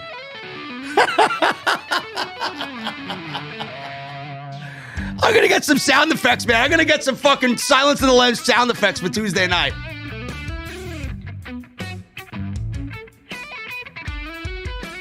Jake Ake 23 with a $10 super chat. Awesome review, JD. Love how AEW knows how to make prospects in MJF, Jungle Boy, Darby, Hangman, and of course Guevara. That's professional wrestling. WWE can't come close to doing that.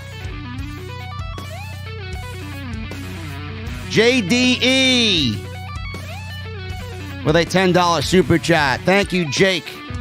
Honestly, I know people don't want to hear this, bro, but I think Bianca is better off losing and then going to Raw. Also, Ruby and Britt segment was flames. Loved it. Maybe she is better off on Raw, bro. I have no idea. King Mo with a $1.99 super chat. More singing from Mr. JD using the goon voice.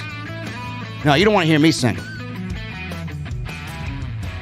The Scorpio Prince with a $2 super chat. Von Wagner is Tyrion Lannister from Game of Thrones. Bro, I wish I knew who that was. I don't watch Game of Thrones.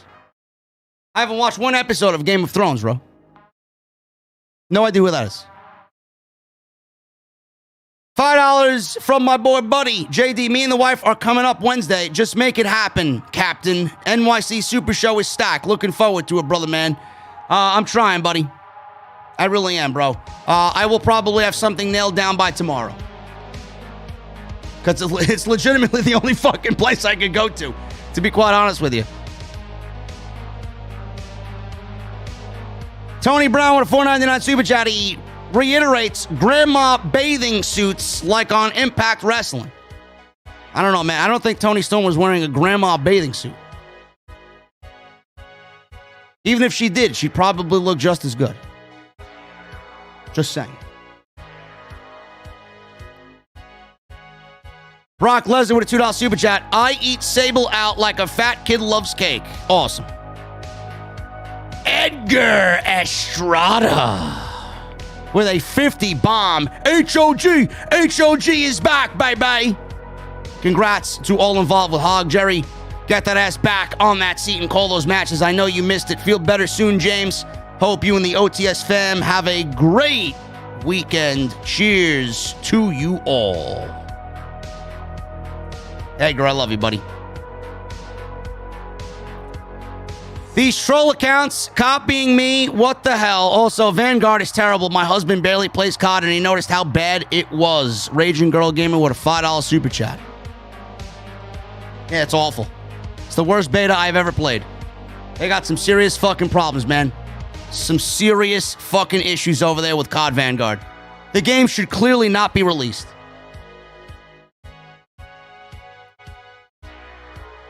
Angel World Wrestling with a 99-cent super chat.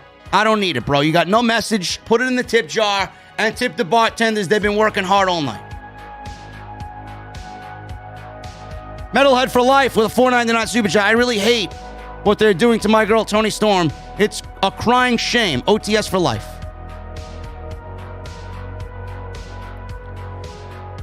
You know, speaking of Hog, my boy Vandelli bought tickets. Front row. Hog. Vandelli's going to be attending a Hog show. Bro, listen. Abaddon is not going to be there, man. But I hope you have a good time. I'll be hanging around. James Lord with a $5 super chat. I just want to say thank you to everyone of the OTS family that has already donated. I feel as though I could go to the moon. Go to the moon, Cameron Graham. That's what we do here, James. Brock Lesnar with a $2 super chat. I'm going to suplex you and teabag you, Jerry. It's like I got fucking hate mail Monday on the super chats. Anyway, that's all I got for you guys. That's it. That's all I got for the super chats, man. To the moon. Guys, I hope you enjoyed the podcast tonight. Hope you enjoyed the reviews of both SmackDown and Raw. SmackDown sucked.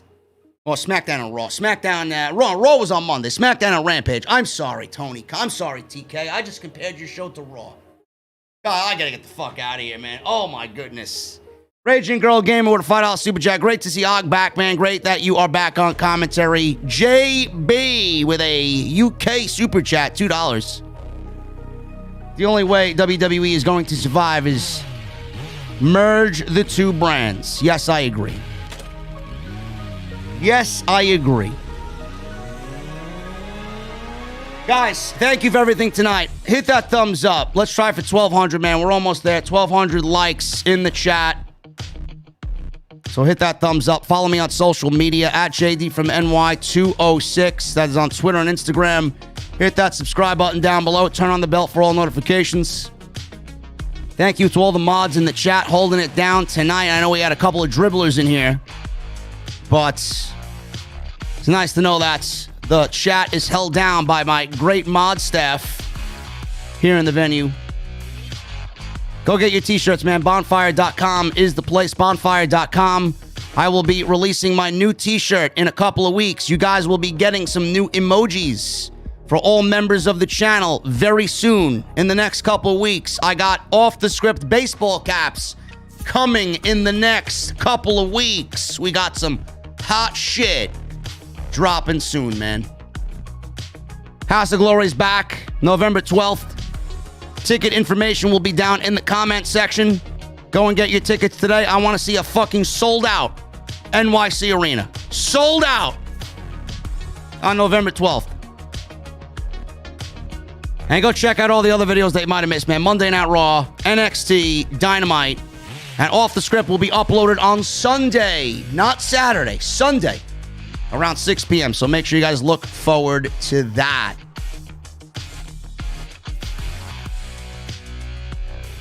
And finally, guys, go check out James and the GoFundMe page. Continue to help James out. He really needs it, and I want to show the love that OTS and the OTS family has for James.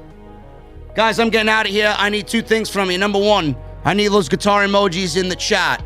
And number two, when that guitar solo comes on, the sweet sounds of Pilot come on, I need that music turned all the way up to max. I'm getting in the Mustang. I'll see you guys on Sunday for episode 391 of the number one podcast that this community has right now, and that is Off the Script.